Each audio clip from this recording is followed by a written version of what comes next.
Sekolah mengakui bunga sekolah jenius yang memanggil dewa pembunuh Baiki pada upacara Dewa Ilusi. Membuat prestasi fusi. Tapi aku mencibirnya. Tingkat kecocokan hanya 40%. Dan kamu sudah sangat senang. Mata Wenyan Liu Yanran berkilat dingin. Kamu adalah yang terakhir di usia Anda. Berani mengkritik saya. Orang-orang di bawah panggung juga mengejek. Bahwa saya adalah badut yang melompat. Ternyata, ratusan tahun yang lalu, arena mitologi tiba-tiba muncul.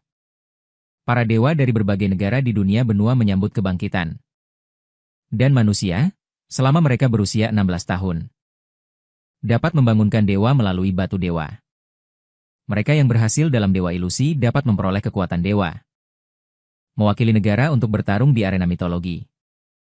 Tetapi upacara Dewa Ilusi juga memiliki risiko. Jika pemanggil memanggil dewa yang salah, maka dia akan dibunuh oleh dewa. Dan saya, sebagai siswa sekolah menengah di kehidupan sebelumnya, tidak tahu mengapa saya melakukan perjalanan ke dunia ini. Setelah beberapa pemahaman, saya mengetahui bahwa hari ini adalah upacara keajaiban 10 tahun sekali. Sayangnya, warga Daxia di dunia ini memiliki lapisan dewa Tiongkok yang serius. Menyebabkan pihak kita berulang kali dikalahkan oleh Sakura Country. Pada saat ini di podium, Tuan Kota mulai mengumumkan. Upacara Dewa Ilusi hari ini dimulai. Banyak orang menantikan upacara hari ini. Ini mungkin hari di mana negara kita, Tiongkok, berbalik. Aku menghela nafas. Dunia ini benar-benar berbahaya. Kegagalan Dewa Ilusi dapat berubah menjadi debu. Ini adalah putri Dewa Pedang. Liu Yanran maju selangkah. Dia bersiap untuk memulai upacara Dewa Ilusi pertama. Semua orang menantikannya. Dengan kekuatan Liu Yanran, dia pasti bisa memanggil dewa yang baik.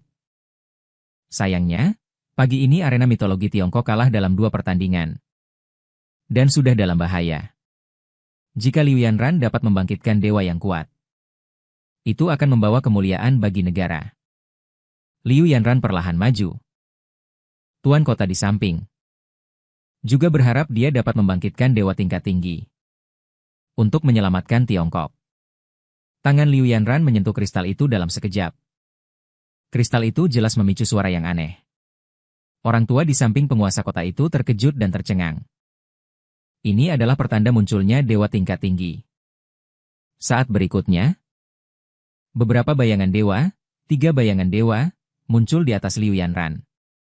Dengan sikap yang luar biasa. Dan Tiongkok sebelumnya tidak memiliki catatan tentang mereka.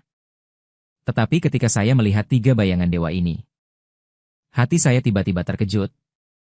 Gambar dewa-dewa ini ternyata persis sama dengan dewa-dewa di kehidupan sebelumnya. Saat semua orang masih berdiskusi, saya hanya mendengar suara seperti lonceng perak Liu Yanran bergema di telinga semua orang. Nama dewa pembunuh telah diturunkan selama ribuan tahun. Pertempuran tebing merah diwarnai darah. Junior Liu Yanran dengan hormat mengundang dewa pembunuh Baiki untuk turun. Saat berikutnya, bayangan dewa Baiki di langit perlahan turun ke tanah. Namun saat ini, saya agak bingung. Apa hubungan pertempuran tebing merah dengan Baiki? Bukankah seharusnya pertempuran Changping? Keduanya benar-benar melintasi ratusan tahun. Tidak ada hubungannya sama sekali. Yao Hao menyuruhku untuk diam. Liu Yanran adalah putri dari pendekar pedang. Dia memiliki pengetahuan yang luas. Beraninya kau mempertanyakan dia di kesempatan ini? Semakin banyak orang mulai mengejekku, badut kecil ini. Beraninya kau berbicara omong kosong di sini? Dalam sejarah, tidak ada yang namanya pertempuran Changping. Hatiku agak sedih. Tampaknya peradaban Tiongkok saat ini telah sepenuhnya terputus. Sungguh menyedihkan bagi orang Tionghoa. Orang-orang telah melupakan sejarah. Saat ini, penguasa kota mengumumkan bahwa tingkat kecocokan Liu Yanran adalah 40%. Dan dewa tingkat es yang dipanggil Liu Yanran kali ini adalah dewa pembunuh Baiki. Liu Yanran melihat ke arah sore hari. Seolah berkata, apakah kau melihatnya dengan jelas? Inilah kekuatanku. Namun, Liu Yanran masih membutuhkan waktu untuk tumbuh dewasa. Selanjutnya, kita hanya perlu menunggu Liu Jianxian kembali dari perbatasan untuk berpartisipasi dalam perang mitologi. Namun saat ini, Liu Yanran tidak pergi dari sini. Dia mengarahkan matanya ke dua dewa lain di langit, penguasa kota. Orang dewasa agak bingung. Apalagi yang ingin dilakukan Liu Yanran ini? Tubuh Liu Yanran datang ke bawah patung dewa yang lain. Dan patung dewa ini mengenakan jubah hitam. Orang bisa tahu bahwa ini adalah dewa raja. Orang-orang di bawahnya, semua orang menebak. Begitu berani? Pasti Kaisar Taizong dari Tang, Li Shimin. Hanya Kaisar Taizong yang menenangkan dunia di usia muda. Seumur hidup berperang di medan perang.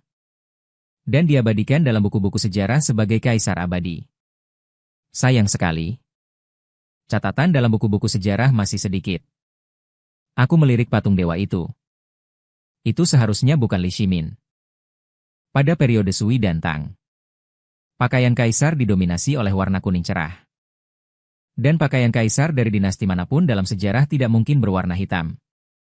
Saat ini, sosokku juga telah tiba di bawah patung dewa. Melihat aura kaisar yang dipancarkan oleh patung dewa, aku samar-samar menebak siapa ini. Tepat pada saat ini, seorang lelaki tua berteriak keras. Dan dia adalah kepala dari 4 akademi besar di Huaxia. Kepala Akademi Tianku, Li Xuandi, Dewa Kaisar muncul untuk pertama kalinya di arena mitos dalam 100 tahun. Menurut catatan sejarah, ada banyak sekali kaisar di Huaxia selama ribuan tahun. Jika dia gegabah memilih untuk turun, aku khawatir dia akan mati.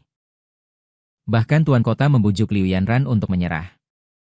Karena dia adalah masa depan Huaxia. Jadi dia tidak boleh mengalami kecelakaan sekecil apapun. Liu Yanran merasa sedikit tidak rela.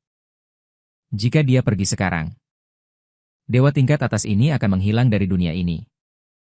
Jika dia terlahir kembali sebagai Xuan, mencegahnya tidak mungkin menggunakan kekuatan tempur puncak masa depan sebagai taruhan. Jadi, dia memberitahu Akademi Tianku. Menghabiskan 10 tahun. Keberuntungan nasional akan memperbaiki jiwa kaisar. Untuk melihat apakah ada anak ajaib yang datang yang bisa mengenalinya. Setelah itu, dia berbalik dan melihat ke depan. Berharap para siswa dewa dapat menemukan seseorang yang dapat mengenali dewa ini. Meskipun dalam catatan sejarah yang ada, dewa ini sangat mirip dengan Kaisar Taizong dari Tang, Li Shimin. Jadi bayangan dewa ini sangat penting bagi Huaxia saat ini.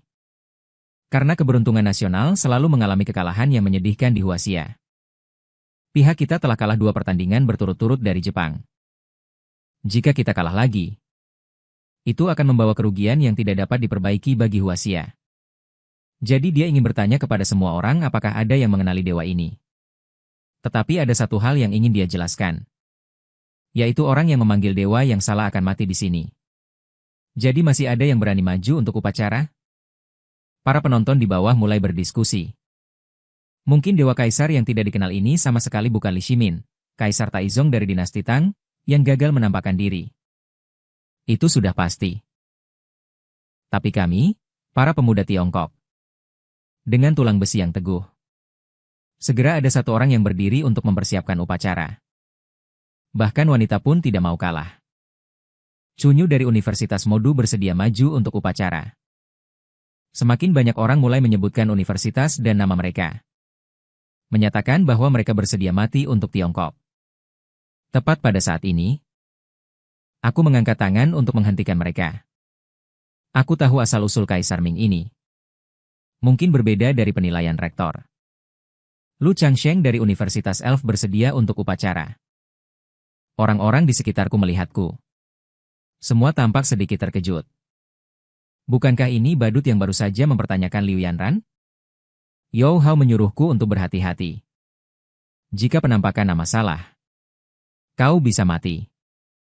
Tapi aku tidak menanggapi kata-katanya. Rektor terkejut melihat kepercayaan diriku. Ini benar-benar anak yang baik. Tapi dia masih sedikit ragu. Apakah aku benar-benar memahami wujud tubuh kaisar ini? Dari pengetahuannya, setelah membaca semua buku klasik, hanya Kaisar Taizong Li Shimin yang karakteristiknya cocok dengan kaisar ini. Tapi dia masih bersedia memberiku kesempatan. Tetapi dia menyuruhku untuk mempertimbangkan konsekuensinya dengan jelas. Aku terkekeh. Serahkan saja padaku mengenai konsekuensinya. Tidak perlu memikirkan apapun.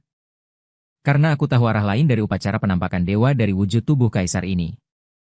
Terdengar ledakan tawa dari tribun penonton Jepang. Mereka semua menertawakanku. Ketidaktahuan adalah keberanian. Bahkan dengan percaya diri maju untuk mati. Dibandingkan dengan ejekan Jepang terhadapku. Yang terdengar di belakangku adalah sorakan dari rakyat Tiongkok. Kemudian, aku meletakkan tanganku pada pemanggil. Pada saat itu, ia memancarkan cahaya merah yang sangat menyilaukan. Semua orang terpesona oleh momentum ini. Mungkinkah orang ini juga membangkitkan kehidupan tingkat tinggi yang tidak diketahui? Liu Yanran sangat terkejut. Seorang pecundang sebenarnya bisa membangkitkan. Ini membuat negara Sakura sangat terkejut. Bukankah keberuntungan dewa tertinggi adalah oranye? Mungkinkah ada tingkatan yang lebih tinggi dari oranye? Bahkan negara tongkat pun menggertakkan gigi dengan marah. Negara mereka sampai sekarang belum pernah melihat aura kuning. Sebuah suara panjang perlahan keluar. Ini seharusnya aura dewa tingkat SSS. Tingkatan dasar saat ini masing-masing adalah putih hijau, biru, ungu, oranye. Namun, hanya sedikit orang yang tahu. Di atas oranye adalah aura merah. Kepala kota di samping terlihat tercengang. Apakah dewa tingkat SSS benar-benar ada dalam sejarah Huaxia saya? Tetapi kepala sekolah langsung menyadarinya. Kekuatan SSS tingkat saya adalah batas atas para dewa. Bukan batas saya. Jadi meskipun aku menghadapi lawan dengan tingkat yang sama, aku bisa dengan mudah membunuhnya dalam sekejap. Gadis tercantik di sekolah, Liu Yanran, sedikit terkejut. Hasil dari panjang umur tampaknya sedikit berbeda. Namun, dia benar-benar mampu memanggil dewa sebesar itu. Raksasa yang muncul saat ini memancarkan aura yang kuat. Tampaknya menjadi pertanda bahwa memberkati Huaxia untuk tak terkalahkan. Tetapi ketika kepala sekolah melihat sosok itu dengan jelas, benar-benar terpana. Memegang kapak perang dan berdiri tegak. Mungkinkah ini Xingtian dalam mitologi kuno? Aku seharusnya sedikit membenci kepala sekolah kelas 1 ini. Kamu setidaknya adalah kepala sekolah dari suatu tempat. Motian tanpa kepala menggunakan rasa malu sebagai mata. Bagaimana mungkin raksasa di depanmu ini adalah Xingtian? Namun, ini juga tidak bisa menyalahkannya. Bagaimanapun, mitos Huaxia di dunia ini telah menghilang terlalu lama. Mungkin justru karena alasan inilah, aku akan datang ke sini. Suaraku mulai bergema. Dalam seluruh upacara pemanggilan, Pangu menciptakan alam semesta. Tubuh fana telah mundur. Hanya tersisa terbang ke umur panjang. Hormat kami Dewa Pencipta. Pangu turun ke dunia. Setelah mendengar suaraku, semua orang sedikit tidak percaya apa itu Dewa Pencipta. Di tribun penonton Shen Huaxia, banyak orang yang bingung. Bagaimana aku tahu identitas Pangu? Pangu menciptakan langit dan bumi. Menghidupkan segala sesuatu. Benar-benar dewa terhebat di dunia. Jika aku bisa menggunakan Pangu untuk bertarung, maka aku pasti bisa membuat mereka menangis terseduh-seduh. Saat ini, panel sistem menampilkan karakter memasuki keabadian. Tingkat kecocokan adalah 1%. Dewa pelindung jiwa adalah Pangu. Pada saat yang sama, kuil para dewa Huaxia. Setiap dewa di sini memiliki posisi peringkat. Dan di atas para dewa ini, berdiri dengan mencolok Dewa Pencipta Pangu dengan suara dong. Saat menerima berita ini, anak itu mengambil palu dan membunyikan 9 lonceng. Suara-suara itu tak henti-hentinya terdengar. Meluas keluar dengan kecepatan yang sangat cepat. Saat ini, pendekar pedang Liu Qing juga mendengar suara lonceng ini.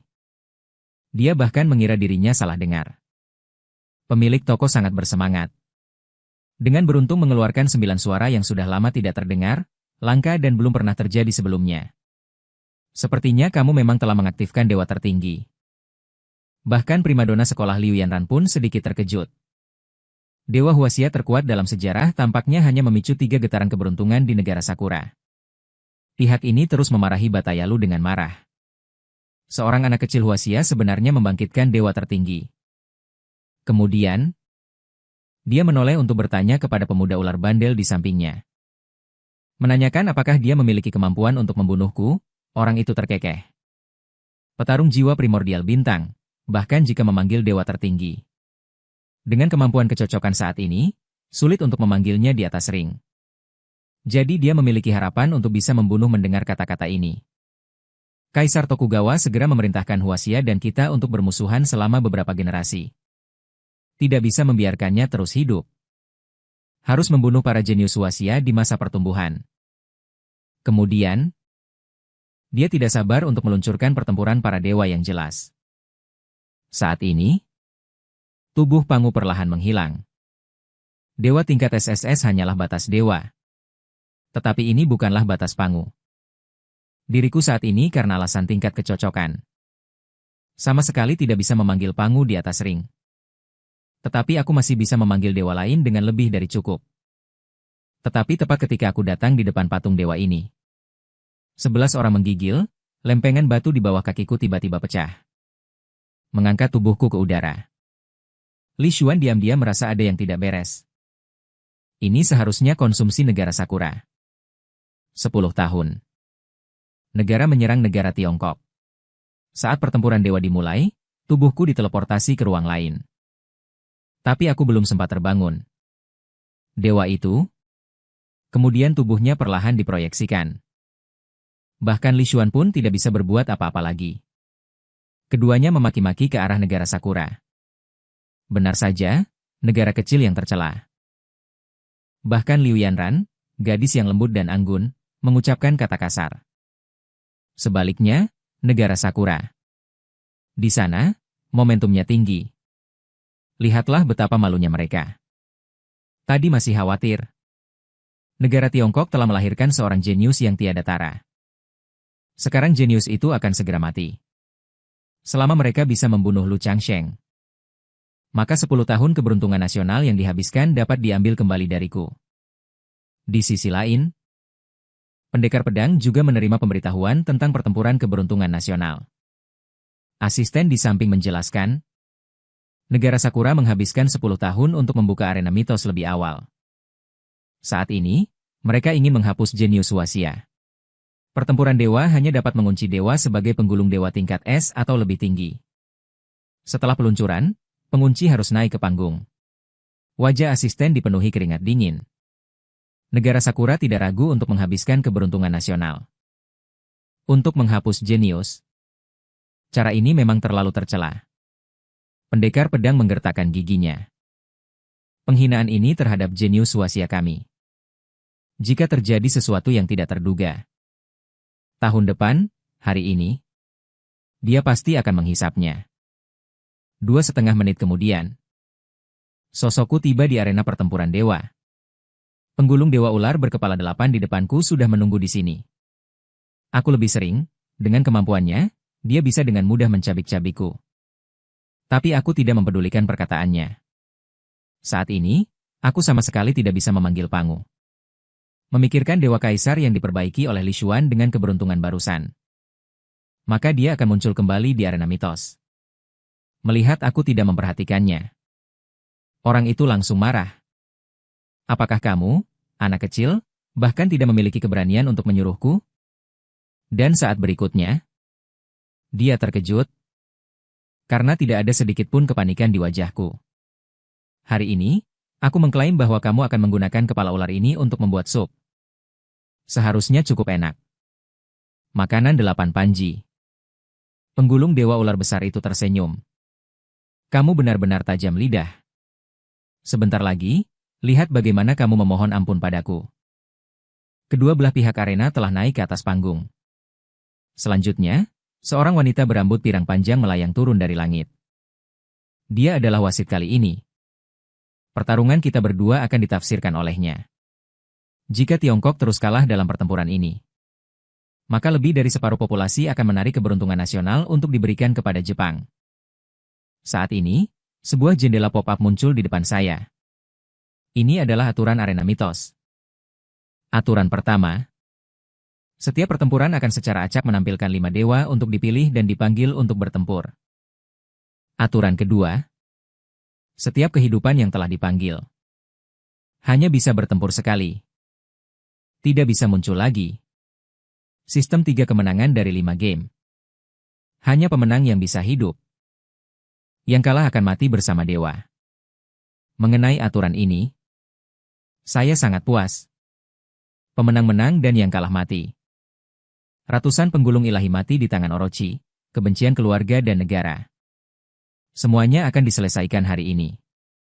Jadi hari ini kamu dan aku akan memutuskan tinggi rendahnya skor, dan juga memutuskan hidup dan mati, bendera keluarga, dewa ular besar.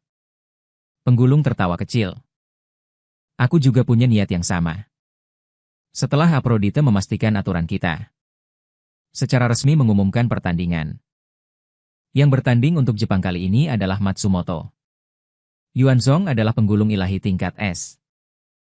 Membangkitkan dewa. Orochi tingkat SS. Dan yang bertanding untuk Tiongkok adalah Lu Changsheng, membangkitkan kebencian nasional. Hari ini, Pangu dan Aphrodite tertawa kecil. Dia sangat menantikan pertandingan putaran ini. Saat berikutnya, seekor ular besar perlahan muncul dari langit. Inilah kesombongan Matsumoto dari Jepang. Youshi, kami pasti akan menang. Sebelumnya, Orochi telah mencabik-cabik 2 dewamu. Dan saat ini, 5 sosok dewa juga muncul di belakangku. Semua orang sedikit menyesal. Tentu saja tidak ada dewa pencipta. Pangu, semua orang memiliki pikiran yang muncul di benak mereka. Surga membantu Tiongkokku. Tapi matanya menatap tajam pada sosok kaisar tadi. Tokoh legendaris seperti dia seharusnya tidak dilupakan oleh warga Tiongkok. Juga tidak seharusnya dikubur dalam debu sejarah. Li Xuan berteriak dengan cemas, Changsheng. Dewa kaisar ini yang paling menjanjikan adalah Kaisar Taizong dari dinasti Tang, Li Shimin, yang tercatat dalam buku-buku sejarah. Namun, Liu Yanran, si primadona kampus, merasa bahwa ini mungkin Kaisar Ming. Zhu Yuanzhang mendengar perkataan mereka. Aku sangat terdiam. Kedua orang ini salah menebak. Kemudian, aku tidak menghiraukan mereka. Dan dengan tenang mengatakan perbuatan dewa ini selama hidupnya. Raja Qin menyapu jalan dan para pangeran menyerang. Dominasi vertikal dan horizontal mencapai kaisar abadi. Generasi selanjutnya tidak berbakti. Keturunan memberi hormat kepada kaisar pertama Tiongkok, Ying Zheng. Dengan suara keras, sinar keemasan menyelimuti tubuh Kaisar Qin. Sosok Kaisar Qin perlahan mulai mengembun. Dan mendarat di arena pertempuran para dewa. Saat ini, ekspresi penguasa kota sangat gembira. Benar-benar surga memberkati Tiongkok kita. Namun, kepala sekolah menghela nafas. Sayangnya, kekuatan dewa manusia umumnya lebih lemah dari level yang sama. Dewa iblis lainnya baru saja cocok dengan Lu Changsheng. Dewa manusia ini mungkin akan binasa.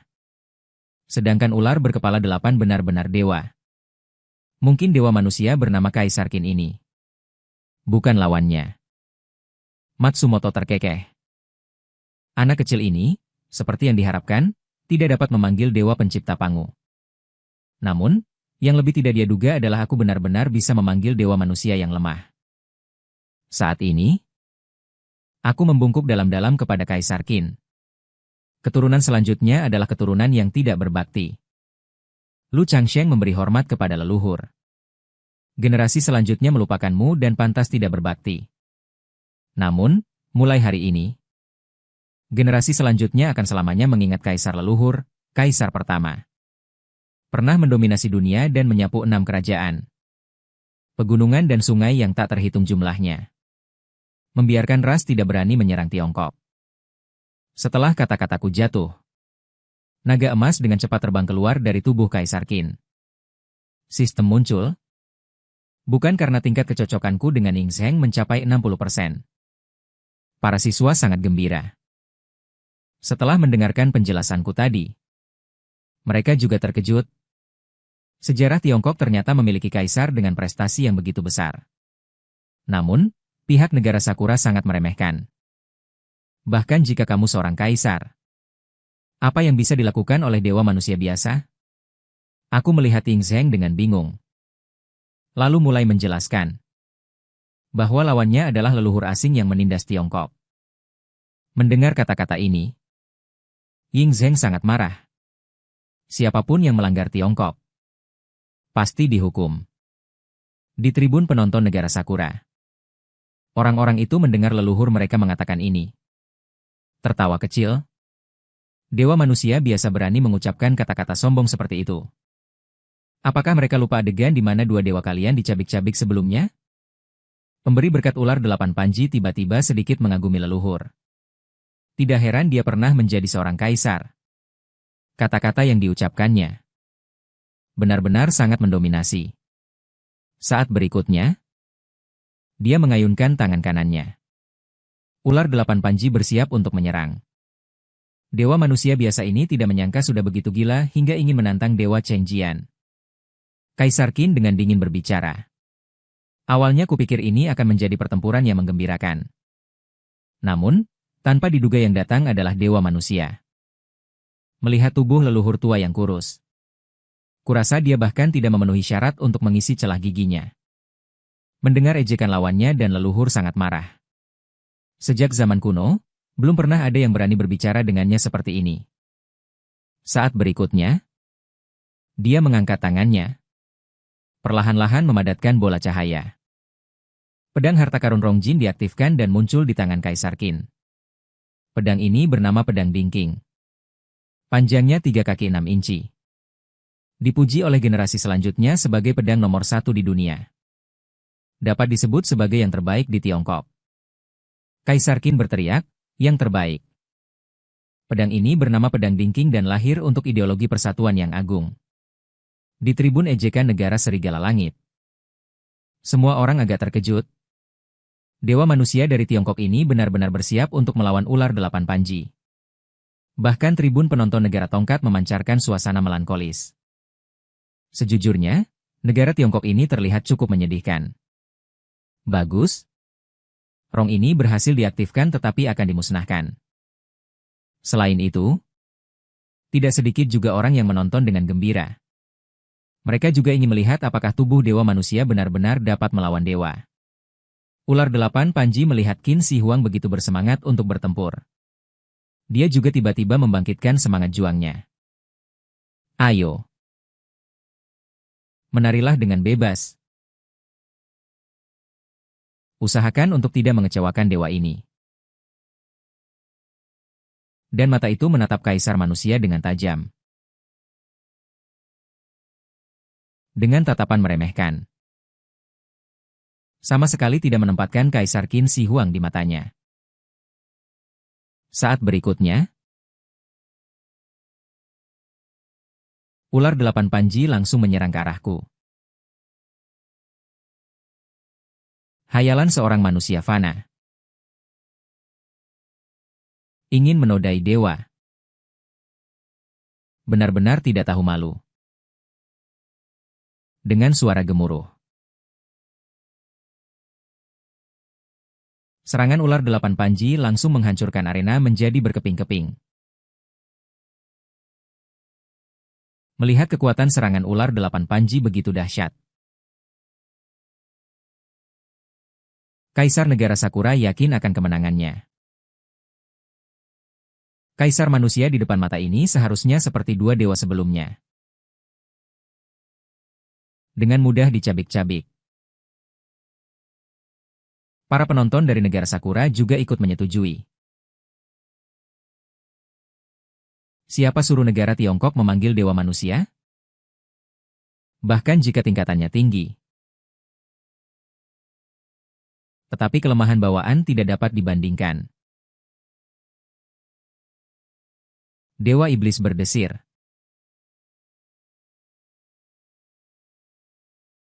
Sebuah gerbang pedang emas melesat dari tanah ke langit untuk memulai kaisar. Pedang barusan langsung memenggal salah satu kepala ular 8 panji. Dan pedang ini samar-samar menempel pada bayangan naga emas bercakar 5. Dengan suara gedebuk kepala ular itu terpenggal dan jatuh ke samping. Sayang sekali yang terputus hanyalah batang salah satu kepala ularnya. Saat berikutnya, luka yang baru saja dipotong oleh ular berkaki 8 perlahan sembuh dengan suara berdebar, hanya dalam beberapa saat. Kepala ularnya muncul kembali. Tubuhnya bisa putus dan terlahir kembali. Abadi. Kemudian, ular berkaki 8 menjadi semakin tidak bermoral. Sangat flamboyan. Kamu dewa manusia rendahan. Mengapa kamu bisa menghentikanku? Dalam pandangan ular berkaki 8, manusia fana harus hidup rendah hati di bumi. Tetapi leluhur Dacia benar-benar melukainya dengan pedang. Maka dia seharusnya tidak pernah bereinkarnasi selamanya. Kaisar Qin tetap tidak gentar. Tidak peduli seberapa kuat dewa di depannya. Dia selalu berdiri tegak. Pemandangan apa yang belum pernah dia lihat sebagai seorang kaisar. Jika dia kalah, dia akan mengecewakan negara yang luas dan rakyatnya. Jadi apa ruginya bahkan jika itu adalah hidup dan mati. Tetapi dia belum pernah memiliki musuh yang tak terkalahkan dalam hidupnya. Mendengar kata-kata sombong Kaisar Qin ini, ular berkaki 8 akhirnya tidak tahan lagi. Dan meluncurkan semua serangan dahsyat ke arah Kaisar Qin. 8 kepala ular terus menyerang bolak-balik. Dan semuanya ditangkis oleh klan Kaisar pertama. Tetapi Kaisar manusia masih tidak dapat menandingi dewa sejati. Segera, leluhur Kaisar pertama mulai kalah. Sebaliknya, 8 Panji. Meskipun ular itu terluka parah, tetapi kemampuan penyembuhan diri tubuhnya sangat kuat. Hanya perlu menunggu sebentar. Semua lukanya bisa kulihat kemampuan regenerasinya agak membuat pusing. Tadi Kaisar pertama memenggal semua 7 kepalanya. Tetapi masih kalah dari kemampuan regenerasinya. Para penonton di sisi negara Huaxia sudah ada yang hampir tidak kuat lagi. Bukan karena Tuan Ren Huang lemah, tetapi regenerasi anggota tubuh ular berkaki 8 ini. Kemampuan abadi benar-benar terlalu rumit. Kaisar Qin terkejut mendengar ular berkaki 8 mengatakan bahwa dirinya abadi.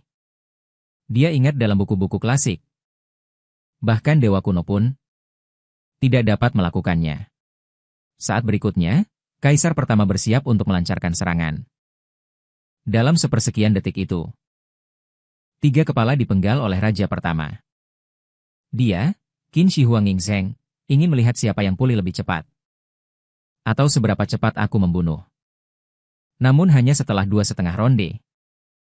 Ular baci menabrak Qin Shi Huang dengan satu gerakan. Dia sudah merasakan kelemahan pada Qin Shi Huang. Di matanya, semua serangan Shi Huang hanyalah perlawanan yang sia-sia. Dengan suara keras, tubuh Shi Huang jatuh dengan keras ke arena. Qin Shi Huang berlutut ke tanah, tidak mampu menahan beban. Kemampuan di tubuhnya hampir habis. Seorang gadis di antara penonton menangis tersedu-sedu. Arena mitos dipenuhi dengan darah leluhur Tiongkok. Dia benar-benar merasa sangat sakit. Kepala sekolah Li Xuan merasa putus asa. Dia sudah siap untuk menyerah. Jika Lu Changsheng terus memimpin Tiongkok tanpa mati, akan menciptakan Tiongkok berdiri tegak di puncak dunia lagi. Namun sekarang dia tidak bisa membiarkan leluhur Tiongkok berkorban lagi. Saat ini, ular baci memberi Qin Shi Huang tekanan yang tak terlihat. Meskipun hanya ada 8 kepala ular, tetapi baginya rasanya tak ada habisnya. Membunuhnya tidak akan memuaskan. Namun Shi Huang memiliki perasaan. Itu adalah aura dari dinasti Qin. Qin Shi Huang perlahan bangkit dan membuat deklarasi yang mendominasi. Di bawah seluruh langit. Mungkinkah tanah raja? Beraninya kalian orang kecil lancang di sini. Saat berikutnya, para jenius tiada tara di bawah. Roh dewa di dalam tubuh perlahan-lahan ditarik keluar. Tidak hanya mereka berdua, semua rakyat Tiongkok mengeluarkan sosok emas dari tubuh mereka. Berkumpul menuju arena. Roh-roh dewa ini semuanya dikumpulkan oleh Qin Shi Huang. Dewa Qin Agung melindungi Xia. 100 tahun tidak akan pudar. Nenek moyang Shi Huang mencibir tanpa henti. Mari kita lihat bagaimana kamu bisa bertarung denganku seumur hidup. Kata, bunuh, menembus awan. 99 Qin tua menginjak-injak barat, penjilid dewa ular baci. Benar-benar menghancurkan ras manusia belaka. Dewa. Sebenarnya bisa memanggil begitu banyak dewa manusia yang mengerikan. Namun dia yakin bahwa dewa manusia hanyalah dewa manusia.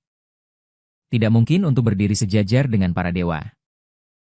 Jadi ular bacinya tidak mungkin kalah. Selain itu, dia juga memikirkan satu hal, yaitu menghancurkan penjilit dewa.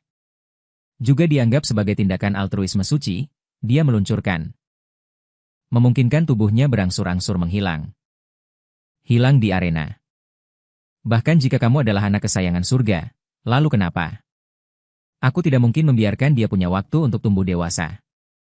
Dengan suara desir, seorang Shinigami dari negara Sakura tiba-tiba muncul. Sekarang di belakangku.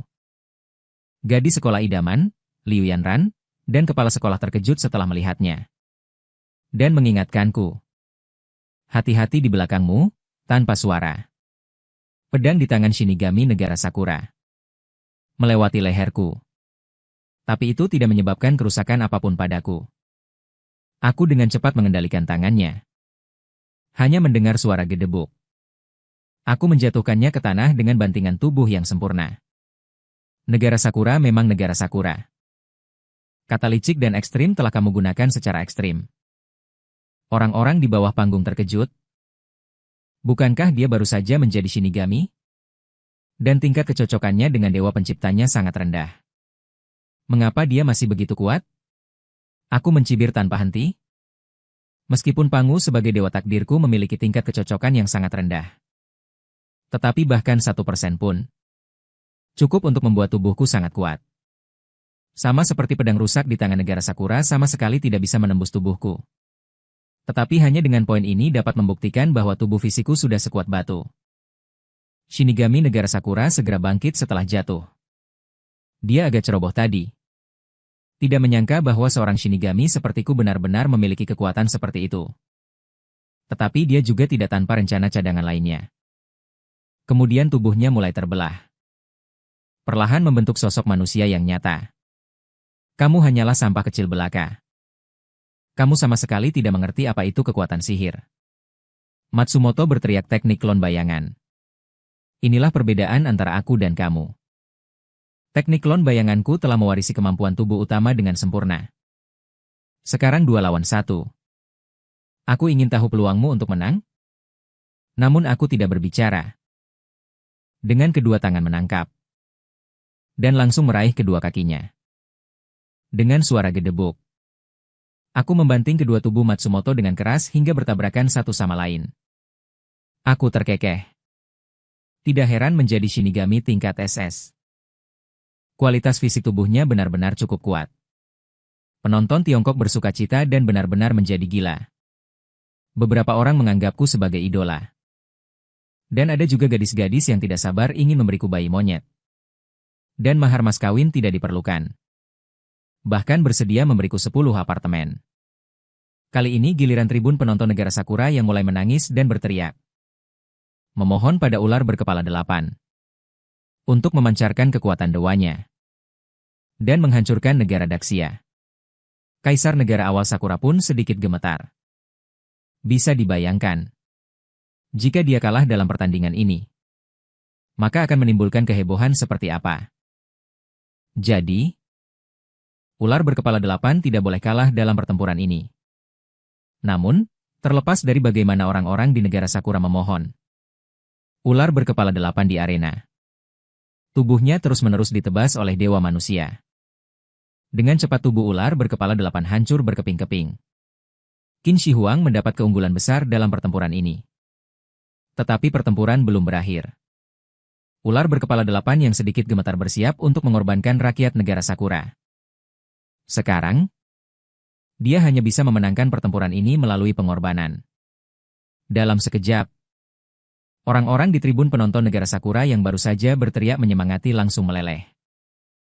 Kemudian, ular berkepala 8 yang tadi hampir mati seketika mendapat kehidupan baru. Dan lukanya terus-menerus menyembuh. Hanya dalam waktu singkat, kemampuan penyembuhan dan regenerasi ular berkepala 8 dengan sempurna memulihkan tubuhnya seperti semula. Di sisi lain, Aku juga telah mengalahkan pendekar pedang Dewa Ular berkepala 8, entitas dewa yang dipanggil oleh kematian pendekar pedang dewa. Kembali ke gerbang penciptaan. Karena itulah, aku tidak terburu-buru untuk membunuhnya. Tetapi menunggu leluhur membunuh ular berkepala 8 terlebih dahulu. Untuk menghilangkan masalah di kemudian hari, ular berkepala 8 masih tertawa cekikikan di dalam sana. Dewa manusia Huaxia yang bodoh. Apakah kau pikir kau melawan apa? Sebenarnya kau melawan jutaan rakyat Sakura di belakangku. Mata Qin Shi Huang penuh dengan penghinaan. Rakyat yang kau sebut itu bisa dibuang seperti sepatu usang. Kau sama sekali tidak pantas menjadi dewa negara Sakura. Terlihat Qin Shi Huang yang biasanya tidak menunjukkan emosinya memarahi ular berkepala 8. Rakyat yang kau sebut itu adalah mengorbankan nyawa. Menjadi makananmu untuk memulihkan kehidupanmu sebelumnya.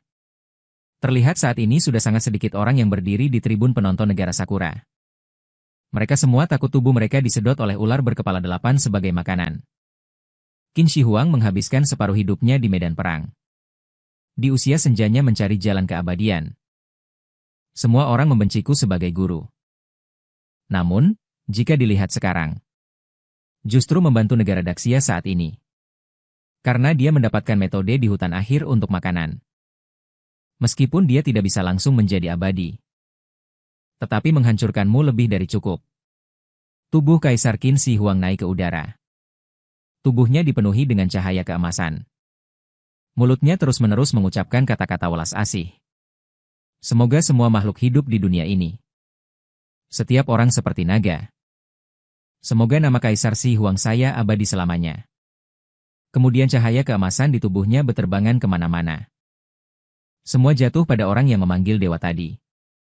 Setiap dewa di sini telah menerima baptisan dari teknik pernapasan umur panjang Kaisar Qin Shi Huang.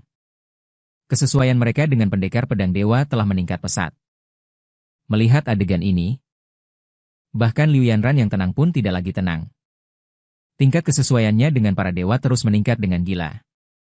Tidak hanya itu. Bahkan orang lain merasakan tubuh mereka dipenuhi dengan kekuatan yang mengerikan. Saat ini, tubuh Kaisar Qin Shi Huang perlahan menua. Seperti sebatang bambu yang tersisa di angin. Namun, dia tidak menyesal melakukan ini. Karena sepanjang hidupnya, dia hanya berharap para pejuang Qin yang hebat dan negara makmur dan damai. Semoga semua makhluk hidup di dunia ini. Setiap orang seperti naga abadi. Semua orang tidak bisa menahan tangis. Apakah ini keberanian leluhur Tiongkok kita? Tubuh manusia biasa. Bahkan memiliki ambisi yang begitu besar. Bahkan lebih hebat dari para dewa. Napas Kaisar Qin Shi Huang semakin lemah. Ini adalah harga yang dia rela bayar untuk rakyatnya. Raja Kerajaan Inggris melihat adegan ini. Juga sangat terkejut. Ular 8 panji menjadikan rakyat sebagai makanan persembahan. Tetapi dewa Tiongkok rela mengorbankan hidup mereka untuk rakyat. Perbandingan ini menunjukkan superioritas dan inferioritas. Semua orang yang melihat adegan ini sangat terkejut. Apakah ini fondasi kerajaan kuno misterius timur? Benar saja. Tiongkok tidak boleh meremehkan Kaisar Qin Shi Huang selamanya. Menyeret tubuh yang berat. Batuk 2 kali. Di mana baju besi abadi Qin Agung? Seketika, suara nyaring bergema di seluruh arena mitos. Menteri hadir tubuh Kaisar Qin Shi Huang semakin menua. Tetapi dia masih mengirim dewa perang ke segala arah.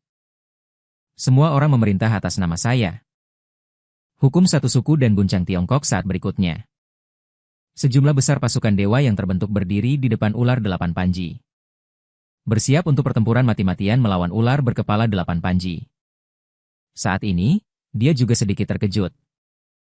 Dia merasa aura kaisar manusia ini sudah melemah. Namun dia masih bisa memanggil kekuatan yang begitu dahsyat. Dengan suara desir, pasukan dewa manusia. Dengan cepat memotong kepala ular berkepala 8 panji menjadi berkeping-keping. Hanya dalam 2,5 detik. Tubuh ular besar ini yang baru pulih. Sekali lagi dipotong-potong oleh pasukan dewa manusia. Mata ular berkepala 8 panji menunjukkan aura membunuh. Sekarang jika dia ingin mengalahkannya, dia hanya bisa bertahan. Jadi dia ingin warga negara Sakura terus berkorban untuk memulihkan luka-lukanya. Sebagian warga negara Sakura langsung berubah menjadi bubuk ayam. Menjadi makanan bagi ular berkepala 8 panji. Hal ini membuat Kaisar negara Sakura sangat terkejut. Ini tidak bisa terus berlanjut. Mengorbankan ular berkepala 8 panji. Orang-orang yang dikorbankan adalah orang-orang terpilih yang diberkati oleh dewa dari negara Sakura. Jadi semua orang di pihak negara Sakura berlutut. Berdoa agar ular berkepala 8 panji mati. Negara Sakura benar-benar tidak mampu menanggung harga yang begitu berat. Bahkan beberapa warga negara Sakura memaki-maki ular berkepala 8 panji. Orang-orang dari Akademi Dewa Manusia Huasia semuanya seperti naga. Namun kamu hanya tahu cara berkorban tanpa henti. Pengorbanan demi pengorbanan. Jumlah warga negara Sakura kita tidak banyak. Hampir semuanya telah kamu korbankan. Jadi semua orang memiliki satu pikiran. Yaitu memohon agar ular berkepala 8 panji mati.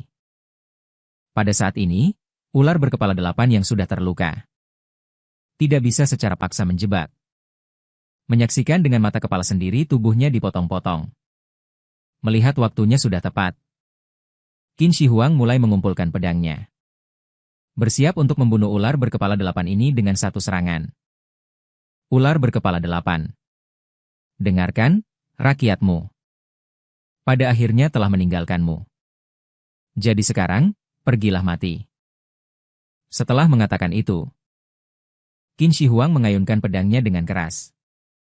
Dari bilah pedang muncul seekor naga emas. Menembus jiwa ular berkepala 8 panji. Jika ular berkepala 8 panji masih bisa menahan serangan ini, maka Qin Shi Huang harus mengaguminya. Hingga saat ini, pertandingan dewa di arena, negara Sakura dan negara Daxia menentukan pemenangnya. Setelah ular berkepala 8 panji melihat ular berkepala 8 mati, saya juga merasa tidak perlu mempertahankan Matsumoto. Matilah kau. Krak. Aku langsung mematahkan lehernya. Matsumoto Motozong meninggal di tempat. Orang suci, Lu Changsheng dari negara Xia Agung. Saat ini, wasit terkekeh. Ini benar-benar pertarungan yang luar biasa. Kemudian dia mengumumkan bahwa Lu Changsheng dari negara Xia Agung telah membunuh Matsumoto dari negara Sakura. Orang suci Motozong adalah Lu Changsheng. Skor saat ini adalah 1-2. Melihat adegan ini, semua orang sangat bersemangat. Lu Changsheng benar-benar berhasil melakukannya. Bahkan Dekan pun terkejut dan tidak bisa berkata apa-apa. Inilah tubuh fana yang sebenarnya. Setara dengan dewa, tidak. Seharusnya mengalahkan dewa. Pertandingan ini membuat wasit terkesan. Namun, masih ada satu pertandingan dewa lagi. Setelah istirahat sejenak, silakan para kesayangan dewa dari kedua negara untuk bersiap. Qin Shi Huang berdeham 2 kali. Perlahan berdiri. Bayangan bungkuk itu terlihat sangat menyakitkan. Para penonton dari negara Tiongkok berteriak Yang Mulia Kaisar. Mereka sangat bingung. Mengapa leluhur begitu lemah? Dekan Li Xuan menghela nafas. Tiongkok hampir tidak memiliki kekuatan iman kepada dewa ini. Pertempuran ini telah melukai esensinya. Qin Shi Huang berubah menjadi seberkas cahaya keemasan. Perlahan menghilang. Melihat adegan ini, aku segera datang ke sisinya. Saat ini aku tidak tahu cara untuk mempertahankannya. Qin Shi Huang, sebelum menghilang, meninggalkan senyum yang menawan. Changsheng, aku tidak bisa menemanimu lagi. Begitu kata-katanya selesai, tubuhnya berubah menjadi ilusi. Langsung menghilang. Aku bahkan tidak sempat menyentuh kekuatan dewa. Semua bergantung pada kekuatan iman. Sebelum ini, tidak ada yang tahu keberadaan Qin Shi Huang. Jadi leluhur Tiongkok telah menghabiskan hidupnya untuk pertempuran ini. Saat dia berbicara, air mata mengalir di mata Li Xuan. Ini benar-benar anak cucu yang tidak berbakti. Melupakanmu. Saat ini, panel sistem muncul dan menampilkan bahwa Qin Shi Huang untuk sementara dibekukan. Dan dapat dipanggil kembali setelah tanah keyakinan mengumpulkan sumbernya. Sementara kecocokanku dengannya sudah mencapai 90%. Aku sedikit terkejut. Ternyata kaisar pertama sama sekali tidak menghilang. Melainkan harus menunggu kekuatan keyakinan terkumpul sebelum dapat dipanggil kembali. Selain itu, kecocokanku dengan Pangu juga meningkat. Setelah melihat petunjuk di panel sistem, aku merasa lega. Tadi aku hampir tidak bisa menahan tangis. Seandainya aku memanggil ratusan kaisar dewa di masa depan, dan kemudian memanggil Pangu untuk turun. Keabadian bukanlah kemewahan. Jika Pangu benar-benar dapat berjuang untuk Tiongkok, maka dia pasti akan bertarung di setiap pertempuran. Kemudian, aku berteriak ke arah tribun penonton. Qin Shi Huang tidak meninggalkannya. Hanya sementara kembali beristirahat. Menunggu nama kaisar pertama dikirimkan kembali. Tiongkok adalah saat kembalinya dia. Setelah mendengar suaraku, Li Xuan segera memerintahkan untuk mencatat perbuatan Qin Shi Huang dalam buku dan kitab suci, agar dunia selamanya mengirimkan pertempuran. Mereka sama sekali tidak boleh membiarkan kehidupan Tiongkok tenggelam dalam debu sejarah. Sementara saat ini di bawah tribun penonton, Dewa Pedang Liu Qing dan sekretaris kecilnya akhirnya tiba di sini.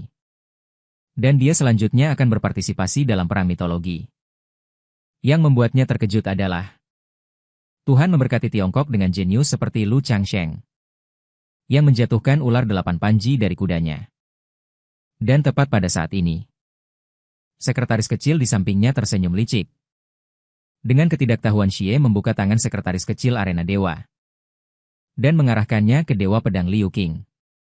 Motoko Yagahizu dari negara Sakura meluncurkan pertempuran arena dewa melawan Liu Qing dari negara Tiongkok. Pertempuran akan dimulai dalam 10 menit. Adegan ini membuat Liu Qing sangat terkejut. Dia ternyata mata-mata yang dikirim oleh negara Sakura. Namun yang penting sekarang adalah dia akan segera berpartisipasi dalam arena mitologi. Jika ini terjadi, bukankah negara Daxia tidak memiliki siapapun untuk bertarung? Setelah melihat dirinya benar-benar terbongkar, Yagahizu juga tidak berpura-pura lagi.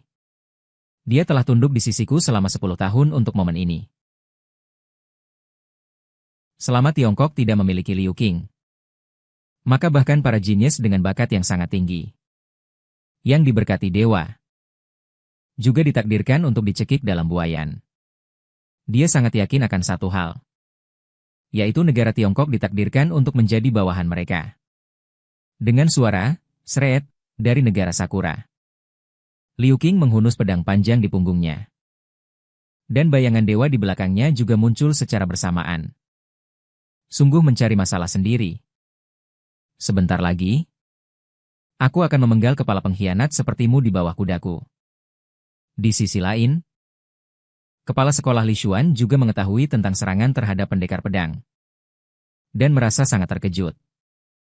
Kemudian, dia mengumumkan kepada semua orang bahwa pendekar pedang Liu Qing diserang oleh mata-mata dari negara Sakura. Dan tidak dapat tiba di arena mitos untuk bertarung sesuai jadwal. Jadi pertempuran berikutnya perlu memilih kembali orang yang akan bertarung. Ketika negara Daxia mendengar bahwa negara Sakura menggunakan cara yang begitu tercela, mereka semua menggertakkan gigi karena marah. Dalam pertempuran hidup dan mati, ketidakhadiran pendekar pedang berarti peluang untuk menang hampir tidak ada. Menjadi debu. Sebelum ini, 2 kepala dari 4 akademi Tiongkok telah dipenggal oleh ular berkepala 8. Selama bertahun-tahun hanya pendekar pedang Liu Qing yang melawan musuh dewa dari negara Sakura. Dan mempertahankan rekor kemenangan penuh. Tetapi sekarang pertempuran keempat akan segera dimulai. Mereka belum menemukan orang yang cocok untuk bertarung. Dengan suara, seret, bayangan burung phoenix muncul di belakang tubuh Li Xuan. Pertarungan di usia panjang pasti sudah menghabiskan semua kekuatan tempurnya. Jadi biarkan tulang tua ini yang turun tangan dalam pertempuran berikutnya. Tetapi saya angkat bicara untuk menghentikan kepala sekolah. Saya pikir pertempuran berikutnya melawan negara Sakura sebaiknya saya yang turun tangan. Karena jika saya yang turun tangan, peluang untuk menang akan lebih tinggi. Jauh lebih tinggi daripada kamu mati sia-sia. Meskipun saya berkata begitu, Li Xuan masih tidak ingin saya turun tangan. Dia masih mengira saya sedang berpura-pura kuat. Bahkan 2 talenta hebat di belakangnya pun menghentikan saya untuk turun tangan. Karena tidak setiap tubuh dewa yang dipanggil dapat dikenali. Terlebih lagi, Kepala sekolah memiliki pengetahuan yang luas. Dan kekuatannya adalah yang terkuat di antara 4 akademi Tiongkok. Peluangnya untuk menang mungkin lebih tinggi. Mendengar kata-kata ini, aku mengarahkan pandanganku pada Liu Yanran. Sebenarnya aku tidak sedang bersikap gegabah. Tapi aku benar-benar memiliki kekuatan untuk mengalahkan lawan. Saat berikutnya, di belakangku perlahan muncul sebuah gedung besar. Aku berbohong bahwa aku pernah bermimpi tentang seorang dewa. Dengan wajah tersenyum membelai ubun-ubunku. Sejak saat itu, aku terbangun, menemukan mitos tersembunyi Tiongkok muncul di benakku. Itu adalah semua tokoh mitologi. Semua orang terkejut. Keadaan abadi seperti apa gedung yang baru saja muncul itu. Sungguh megah dan spektakuler. Namun, saat berikutnya, yang membuat mereka terkejut masih ada di belakang. Hanya mendengar suaraku bergema di seluruh arena mitos. 12 menara emas giok putih di langit, para dewa berbaring di atas. Berambut putih dan kurus. Lahir pada saat ini, seolah-olah alam dewa turun ke dunia fana. Pohon Phoenix muncul di alam abadi ini. Terus-menerus bepergian dan terbang. Melihat ini, kepala sekolah memiliki beberapa tebakan di benaknya. Di zaman kuno ada pencerahan lapangan naga sebesar itu. Juga ada jalan keberuntungan. Produk biksu tinggi. Dalam sekejap tubuh fisik tidak membusuk. Pencerahan mendadak. Atau kekuatan menjadi tahu dalam satu tarikan napas bukanlah hal yang aneh. Ini juga menjelaskan mengapa dia bisa mengenali dewa-dewa Tiongkok yang belum pernah muncul dalam kitab suci. Aku datang dan berdiri di depan kepala sekolah. Saat ini, apakah kamu masih tidak percaya pada kekuatanku? Kupikir pertandingan berikutnya. Pertempuran itu masih membiarkanku bermain, kepala kota. Dewasa masih sedikit khawatir. Aku tahu kamu ingin membuktikan diri. Tapi kepala sekolah lebih berpengetahuan luas. Dia akrab dengan semua dewa dalam kitab suci. Aku masih muda sekarang. Bakatku juga tinggi. Tidak perlu memaksakan diri untuk mati demi kemarahan sesaat. Mendengarkan perkataan kepala kota. Aku tidak menghiraukannya. Tetapi perlahan datang di depan kepala sekolah. Saat berikutnya. Suaraku bergema lagi di antara Phoenix yang melonjak dan dupa anggur. Nirwana mengelilingi mulut Kunlun, membersihkan semua kesalahan, keselamatan, dewa memamerkan abu emas dan 8 hutan belantara. Kepala sekolah Li Xuan menatap dewanya dengan saksama. Dia merasakan dewanya dikaruniai semacam keilahian.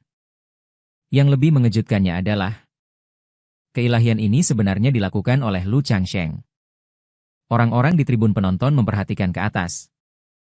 Burung misterius kepala sekolah berasal dari dewa zaman kuno. Lu Changsheng menggambarkannya dengan santai. Dan memberikan keilahian baru pada burung misterius itu.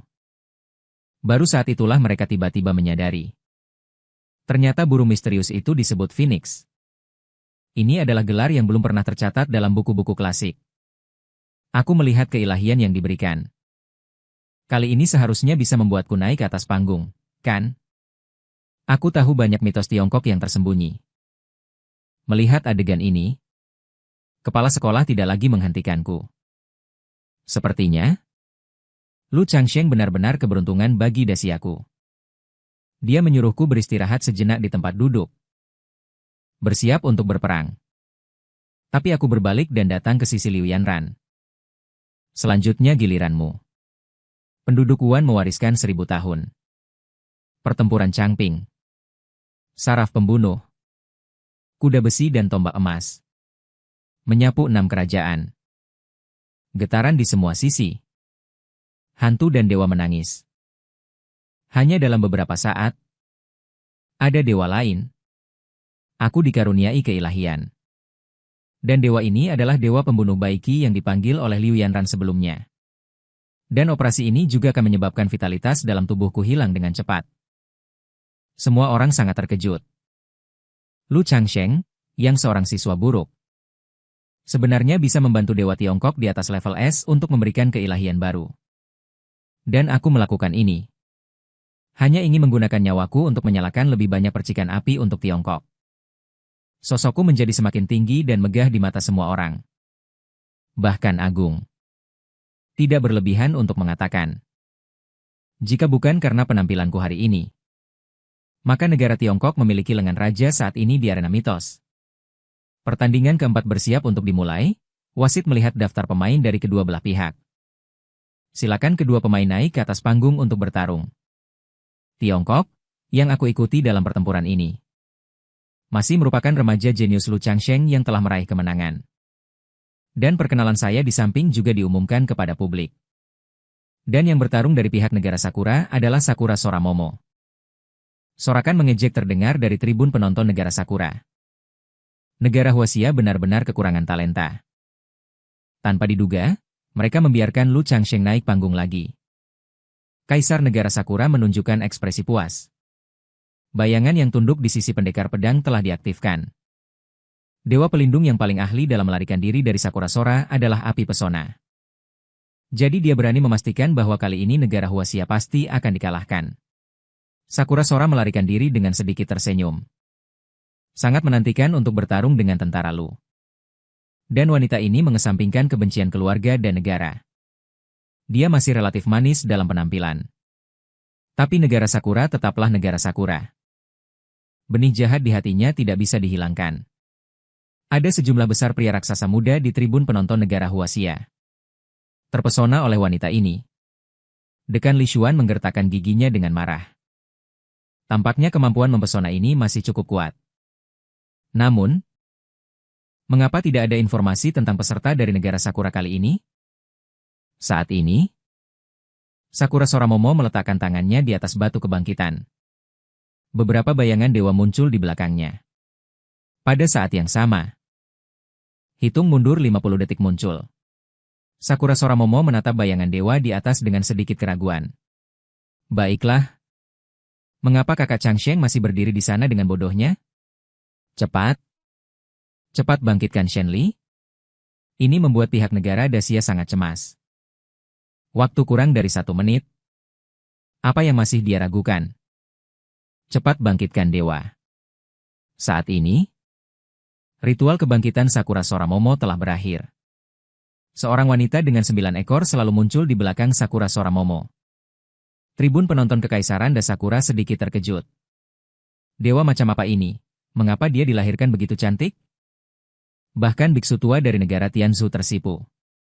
Saat rubah iblis itu muncul, hati mereka yang tenang tanpa riak benar-benar memunculkan jejak riak. Dan harimau bebek ini belum pernah naik panggung sebelumnya. Jadi semua orang yang hadir tidak tahu apa-apa tentangnya. Melihat adegan ini, aku terkekeh. Pihak lain sama dengan yang kupikirkan. Dia benar-benar memanggil dewa. Yu Zhaoqian dia adalah kepala dari 3 Raja Iblis negara Sakura. Namun, karena aku tahu kehidupan yang dia panggil, maka aku tidak perlu menunggu lagi. Dalam 30 detik terakhir waktu, aku memilih untuk memanggil. Tanganku perlahan menyentuh kristal pemanggil dewa. Saat berikutnya, aku tercengang. Tak menyangka bahwa yang kubangkitkan kali ini adalah dia.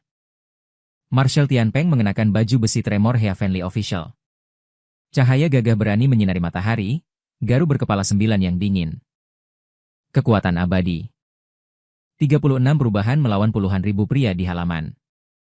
Kali ini yang kubangkitkan adalah dekan Zhu Ganglie, Marshal Tianpeng, dan penguasa kota tercengang.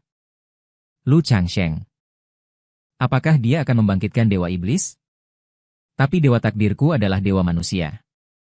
Memutuskan artefak dewa yang bisa dibangkitkan. Pangu yang dia bangkitkan sebelumnya jelas adalah dewa manusia. Tetapi jika aku gagal membangkitkan dewa iblis kali ini, maka aku akan mati di sini. Junior Lu Changsheng. Dengan hormat menyambut Marshal Tianpeng. Zhu Ganglie. Para penonton dari negara Sakura mengutukku sebagai orang bodoh. Bukan uang. Jenius Wanation, pengguna gulungan dewa, benar-benar mencoba membangkitkan dewa iblis. Para leluhur abadi yang membangkitkan dewa iblis Tianpeng sebelumnya semuanya mati di platform artefak. Kaisar negara Sakura terkekeh. Karena dia telah memilih pilihan yang pasti mati. Maka tampaknya dia tidak memiliki kemampuan untuk membangkitkan dewa lain. Dan hanya terpaksa memilih untuk membangkitkan dewa iblis. Namun, saat berikutnya, wujud hukum Zhugang Liye perlahan menghilang. Dan seorang pria tampan muncul dari dalam. Kali ini para penonton dari negara Sakura menjadi gelisah. Ya Tuhan, apa yang terjadi padanya? Bagaimana mungkin dia berhasil membangkitkannya? Sekarang giliran negara Tiongkok untuk bersorak. Meskipun mereka tidak tahu bagaimana aku membangkitkan iblis itu. Tetapi yang pasti adalah, Lu Changsheng terlalu hebat. Dekan menunjukkan senyum keibuan di wajahnya. Tampaknya, fondasi Pangu sebagai dewa pencipta jauh melampaui imajinasi kita. Sekarang, negara Tiongkok memiliki harapan untuk Kaisar Sakura negara mendengus dan dewa masih laki-laki. Dia percaya tidak ada pria yang bisa menahan penjara. Pesona sebelumnya, Marshal Tianpeng, memegang garu berkepala 9, berdiri tepat di tengah.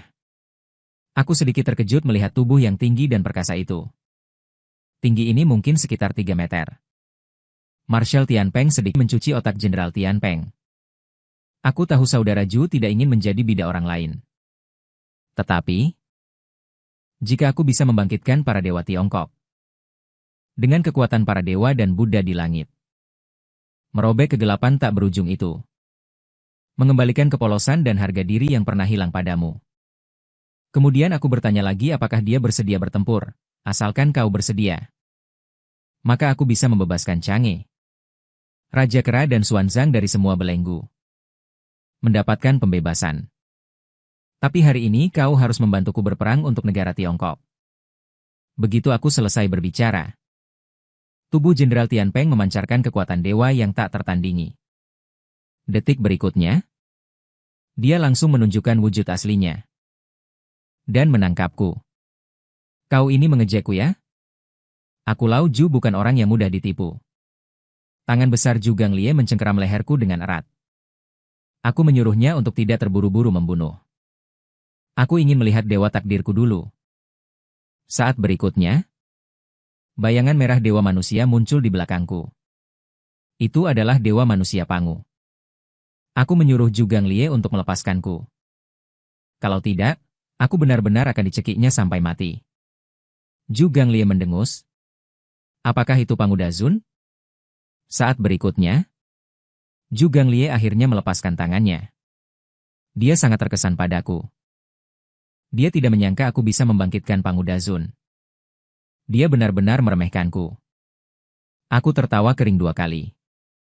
Aku tidak tahu apakah Marsekal Tianpeng bersedia untuk berperang sekarang. Dia dengan berani ada di mata.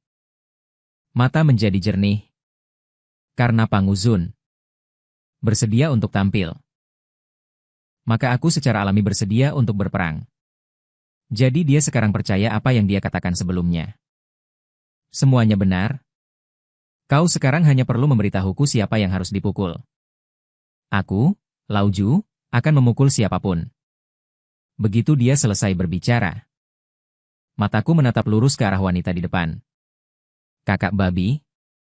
Yang akan kau pukul selanjutnya adalah dia. Mata Zhugang Liye mengikuti pandanganku. Ternyata seorang wanita. Aku, Lao Ju, bisa membunuhnya dengan 1 pukulan. Aku menyuruh kakak babi untuk tidak ceroboh. Dewa lawannya. Tapi salah satu dari 4 dewa iblis dari negara Sakura adalah siluman rubah berekor 9. Dia paling ahli dalam memikat. Memiliki daya tarik yang tidak normal bagi pria. Dengan suara keras, kakak babi sudah tidak sabar untuk mencoba. Hanya seekor semut iblis yang biadab. Dia mengira itu akan menjadi masalah besar. Para penonton di negara Sakura sudah tertawa terbahak-bahak. Kalian lihat Lu Changsheng. Kenapa dia belum juga berperang? Pendatang baru dari negara Huaxia? Penggulung dewa. Sepertinya dia sudah terbalik oleh jiwa Dewa Yin Kong yang melarikan diri. Dengan suara gedebuk, bajak 9 gigi Zhugang Liye menghantam tanah dengan keras saat berikutnya. Dia berubah menjadi wujud manusia. Siap bertempur berdampingan denganku. Di luar dugaanku. Setelah Zhugang Liye berubah menjadi wujud manusia, Dia benar-benar membuat gadis-gadis Korea tergila-gila. Para penonton dari India. Para biksu botak itu juga mengomentari Zhu Ganglie. Sepertinya, kekuatan ilahi yang terkandung dalam tubuh Dewa Iblis kuno ini tidak bisa diremehkan. Di tribun penonton Kekaisaran Inggris, seseorang perlahan keluar. Entah, apakah Dewa Iblis pria ini bisa menahan api pesona dari penjara sebelumnya. Saat ini, pemuja dewa dari negara Sakura di atas ring perlahan menggerakkan langkahnya. Dia tiba-tiba melemparkan kimono di belakangnya. Dia punya usul, yaitu Lusang. Lebih baik bergabung dengan negara Sakura kami. Dan menjadi utusan kuat negara Sakura kami. Dia percaya jika aku bergabung dengan mereka, maka rakyat negara Sakura mereka mungkin akan menyambut kedatanganku dengan hangat.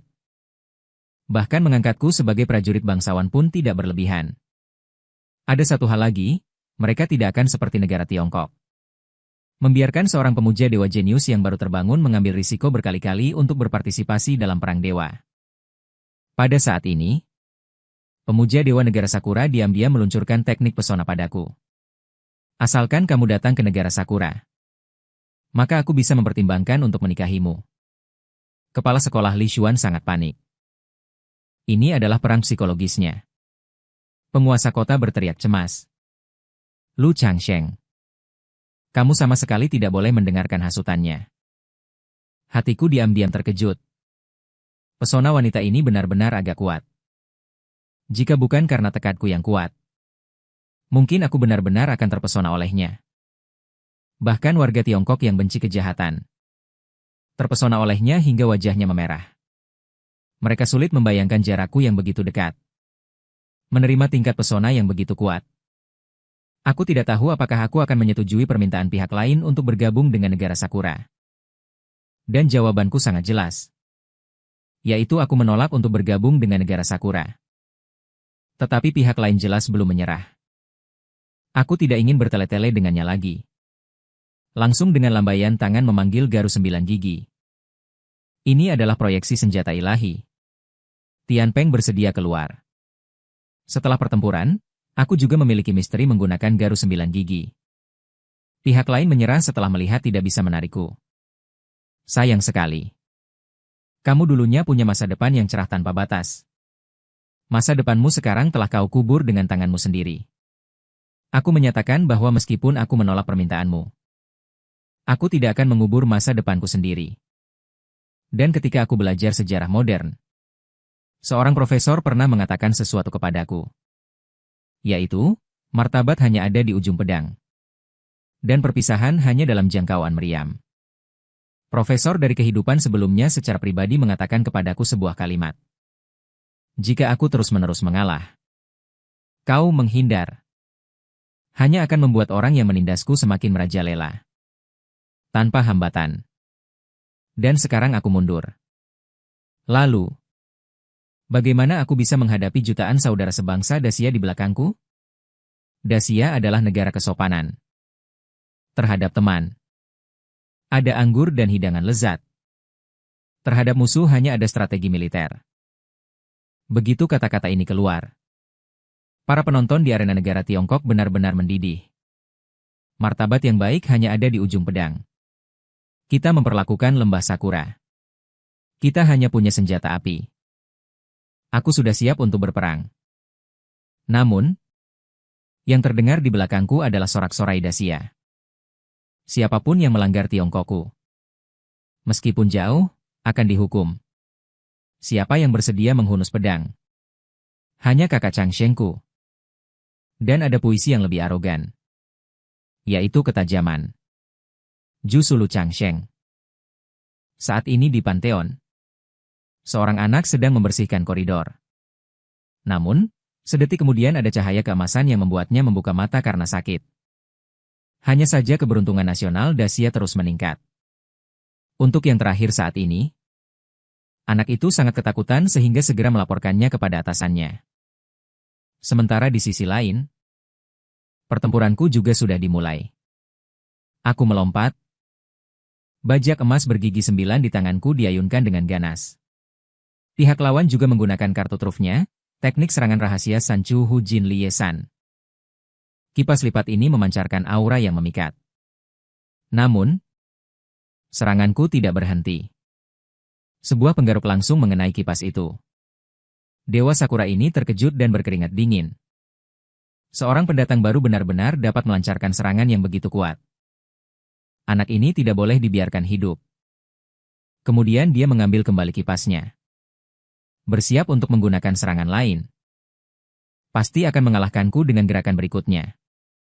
Kedua tangannya dengan cepat membentuk segel teknik klon yang dipimpin manusia. Untuk sesaat, beberapa Yin Kong Tao tiba-tiba muncul di lapangan. Dan melihat postur ini. Setiap klon adalah entitas. Hatinya penuh dengan cemoohan. Bahkan jika Anda mengalahkan Matsumoto. Bagaimana dengan Yuan Zhong yang penuh kekuatan? Bagaimana orang kasar bisa memahami kehalusan sihir? Hatiku sedikit terkejut. Sihirnya jauh melampaui Matsumoto Yuanzong. Ini adalah sesuatu yang tidak bisa dibandingkan dengan nada bicaraku. Yin Kong Tao menekan tubuhnya. Pedang dan pedang langsung terhunus. Dia menunjukkan teknik uniknya, gaya dua surga, tebasan kosong dan terang.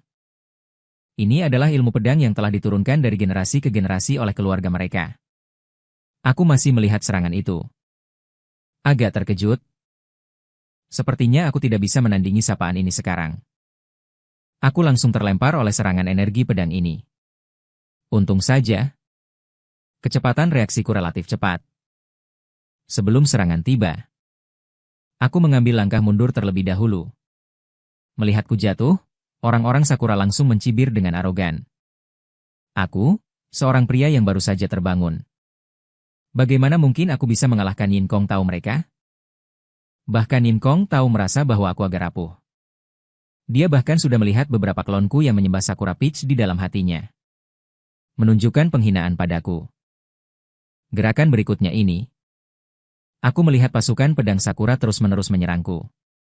Aku melihat serangan kecepatan pedang yang tersebar dari langit. Aku tahu aku tidak bisa menghindarinya. Aku berteriak keras. Kegagalan, tidak menyimpang. Aku tidak bisa menghindarinya. Maka aku akan menghadapinya secara langsung. Dengan suara gemuruh. Tanah beterbangan seperti hiu terbang dan bebatuan ke arah Yin Kong Peach. Gerakan ini menggabungkan 36 surga Marsekal Tianpeng. Serangan yang diluncurkan dengan kekuatan ilahi. Bahkan jika itu adalah Yin Kong Tao. Dia juga harus dikalahkan dengan menyedihkan. Dan kebetulan seranganku ini tidak menyerang klon Sakura Escape. Tetapi secara akurat mengenai salah satu penonton negara Sakura Escape yang melihat kekalahan Sakura Escape. Dan merasa sedikit khawatir. Sakura Escape sangat bingung. Tidak tahu mengapa aku bisa mengenalinya. Tubuhnya? Ilmu tubuhnya sudah sangat nyata. Orang biasa sama sekali tidak bisa melihatnya. Sementara di sisi lain, medan perang Yu Zhaoqian memberikan kejutan kepada Marshall. Jika dia berlutut sekarang, dia bisa membiarkan Marshall Tianpeng melihat pemandangannya. Semua orang berspekulasi. Apakah Dewa Iblis Tiongkok ini dapat menahan daya pikat Yu Zhaoqian? Saat ini, sosok Chang'e muncul di benak Marshall Tianpeng. Dibandingkan dengan Chang'e, Yu Zhaoqian di depannya hanyalah tubuh jahat. Yaitu Marshall Tianyuan berkata perlahan. Apa bagusnya rubah bau yang ekstrim? Mendengar ini, Yu Zhaoqian sangat terkejut. Ini pertama kalinya dia dikatakan jelek. Sebelum dia bisa bereaksi, tubuh Marshall Tianpeng sudah bergegas ke arahnya. Orang-orang di auditorium mengutuk. Setan babi ini bahkan tidak buang air kecil untuk bercermin. Bercermin?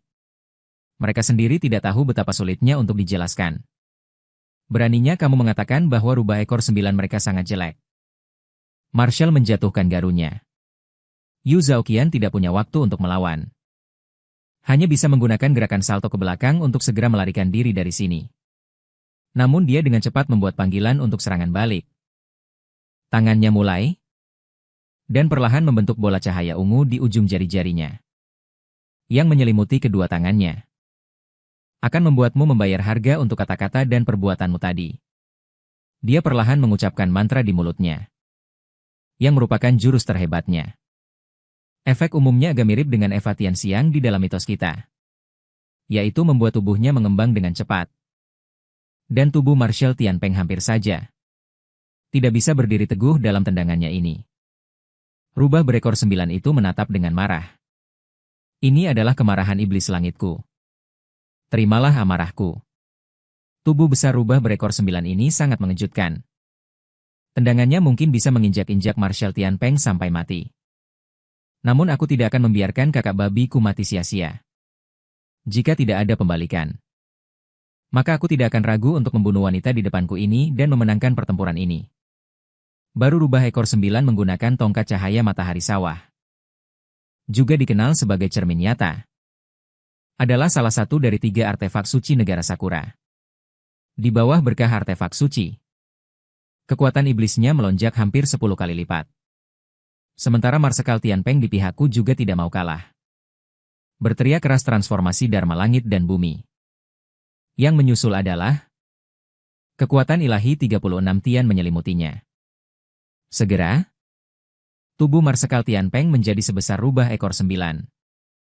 Dilihat dari batang tubuhnya, kedua orang itu tidak berbeda. Tetapi kenyataannya tidak demikian. Kekuatan iblis kedua orang itu sangat berbeda. Ujung jari rubah ekor 9 mengumpulkan cahaya keemasan. Dia akan mengeluarkan serangan terkuat. Roh iblis surgawi. Namun, serangan ini dengan mudah dipukul jatuh oleh Marsekal Tianpeng pada saat berikutnya. Bajak 9 gigi di tangan Tianpeng dimainkan dengan ganas. Seperti tongkat yang terus berputar di sana. Marsekal Tianpeng menangkap celah rubah ekor 9. Hanya melihat bajak menghantam wajahnya. Untungnya rubah ekor 9 bereaksi dengan cepat. Menghindari serangan ini. Jika tidak, dia benar-benar akan mendapat masalah besar. Aku juga sedikit terkejut melihat pemandangan ini. Sebelumnya adalah salah satu dari 3 Raja Iblis negara Sakura. Termasuk kelas SSS. Dewa adalah kartu tersembunyi negara Sakura. Tetapi saudara Ju hanya kelas SS. Dan dapat dengan mudah menekannya. Sepertinya aku harus lebih berhati-hati dalam pertempuran di masa depan. Sama sekali tidak boleh menilai kekuatan lawan berdasarkan level. Jika tidak, aku mungkin akan menderita kerugian besar. Pada saat ini, rubah ekor 9 menyeka noda darah di sudut mulutnya. Kau babi bodoh benar-benar membuatku marah. Aku akan mengubahmu menjadi babi panggang sebentar lagi. Hanya melihat rubah ekor 9 mengangkat kedua tangannya, langit di atas langsung menjadi gelap. Para penonton negara Dacia juga melihat pemandangan ini. Sangat penasaran. Mengapa langit ditekan? Rubah surgawi ekor 9 melambai dengan lengan besarnya di atas langit. Dengan sejumlah bola api ungu. Menghantam kami. Jurusan ini adalah pembakaran surga. Api harimau. Selama menyentuh api, akan dibakar habis. 9 ekor rubah langit terus membombardir di langit. Api menghantam Marsekal Tianpeng. Beberapa serangan hampir menghancurkan baju besi pelindung Marsekal Tianpeng. Kepala sekolah Li Xuan sangat cemas. Namun, dia tetap tidak mengatakan sepatah kata pun. Menyaksikan pertempuran ilahi berbalik pada saat berikutnya. Akhirnya tiba. Marsekal Tianpeng melambaikan tangannya dan air datang. Saya melihat ada guntur kuning di tubuh Marsekal Tianpeng. Melambung ke langit. Memukul awan. Kemudian 2 sosok jatuh dari langit. Masing-masing adalah Lei Gong dan Lei Mu yang memegang palu ilahi. Dengan ledakan, beberapa petir jatuh satu demi satu. Setelah beberapa saat, sebuah lubang besar muncul di depan rubah iblis berekor 9. Rubah iblis berekor 9 melihat ke dalam lubang dan merenung. Dapatkah dewa tingkat SS melakukan serangan seperti itu? Yang lebih mengejutkan masih ada di belakang. Di atas langit, sebuah pusaran air besar jatuh. Dan semua air ini mendengarkan panggilan Marsekal Tianpeng. Hal ini membuat rubah iblis berekor 9 merasa sangat aneh. Dari mana air ini berasal? Marsekal Tianpeng mendengus dingin. Sebagai Marsekal Angkatan Laut Tianpeng, tentu saja saya dapat mengendalikan air sungai Tianhe. Tidak hanya itu. Dia juga bisa terbang di udara. Para penonton dari negara Sakura sudah mengatakan sesuatu. Hanya bisa berdoa dalam diam. Rubah ekor 9 tidak akan kalah. Saat ini, Marsekal Tianpeng telah melakukan persiapan untuk serangan terakhir. Serangan dahsyat akan segera menghantam. Rubah iblis berekor 9 menggunakan perisai pelindungnya pada saat ini. Bahkan dia sendiri merasa tidak yakin bisa menahan serangan Marsekal. Dengan ledakan, cahaya keemasan yang menyilaukan terpancar dari depan mereka berdua. Dan garpu 9 gigi Marsekal Tianpeng menghantam cermin iblis rubah iblis berekor 9. Hanya terdengar suara patah. Cermin di depan rubah iblis berekor 9 langsung pecah. Dengan ekspresi linglung, rubah iblis berekor 9 sampai sekarang masih agak tidak percaya. Serangan terkuatnya. Tanpa diduga, dia dikalahkan dengan mudah. Para penonton Huaxia bersuka cita. Ayam iblis ini sangat tampan. Sebaliknya, para penonton negara Sakura. Suasana hening. Semua orang tahu betapa seriusnya konsekuensi dari kehilangan perang dewa ini. Marsekal Tianpeng dengan sekali tarikan napas bersiap untuk membunuh siluman rubah ekor 9. Kemudian bajak 9 gigi menyapu dengan keras dan berdesir. Serangan bajak 9 gigi menembus tubuh siluman rubah ekor 9. Ini membuat Marsekal Tianpeng sedikit tidak bisa bereaksi. Dia sangat bingung di dalam hatinya. Ini adalah keajaiban kuno. Bahkan jika siluman rubah ini sangat kuat, tidak mungkin untuk menembus serangan tanpa terluka. Tanpa disadari, baru saja siluman rubah ekor 9 menggunakan taktik jangkrik emas pada saat krisis. Membiarkan tiruannya memblokir serangan itu. Saat ini, tidak ada sedikit pun penghinaan di wajah siluman rubah. Iblis babi di depannya ini memiliki kekuatan kasar. Latihan horizontal tak tertandingi. Bahkan mahir dalam sihir. Dan kekuatan bahaya ada di atasnya. Sederhana tanpa kekurangan. Kemudian dia menatapku. Kapan para pemanggil ilahi Tiongkok bisa memanggil monster seperti itu? Aku tidak takut sama sekali untuk menatapnya. Dasar penyihir tua, lihat apa yang kau lihat. Lihat lagi akan kubiarkan saudara babi memukulmu sampai mati. Saudara babi. Tertawa kecil. Apa yang kau gunakan barusan seharusnya adalah penyihir pelindung. Kemudian Marsekal Tianpeng sudah tahu. Balas dendam. Dia juga menggunakan perisai. Nama mantranya adalah perisai cahaya air. Sementara siluman rubah ekor 9 tidak memperhatikan. Bajak 9 gigi menghantam perut siluman rubah ekor 9 dengan keras. Siluman rubah ekor 9 terbatuk 2 kali. Beberapa tetes darah berjatuhan di tanah. Tapi dia tidak bisa mengatakan apa-apa. Lagi pula, melihat ekor 9 seperti manusia. Hanya bisa mengucapkan kata-kata kejam. Siluman rubah ekor 9 mengayunkan lengannya. Dia masih memiliki satu jurus yang belum digunakan. Yaitu sihir pemanggilan. Setelah mengalami sejumlah besar kekuatan sihir. Setelah habis, ada sosok yang berdiri di belakangnya. Selain itu, ada 2 bayangan hantu. Berdiri di depannya untuk melindunginya di tribun penonton negara Sakura. Orang-orang itu mengubah kesunyian mereka sebelumnya. Seketika berubah menjadi wajah tersenyum.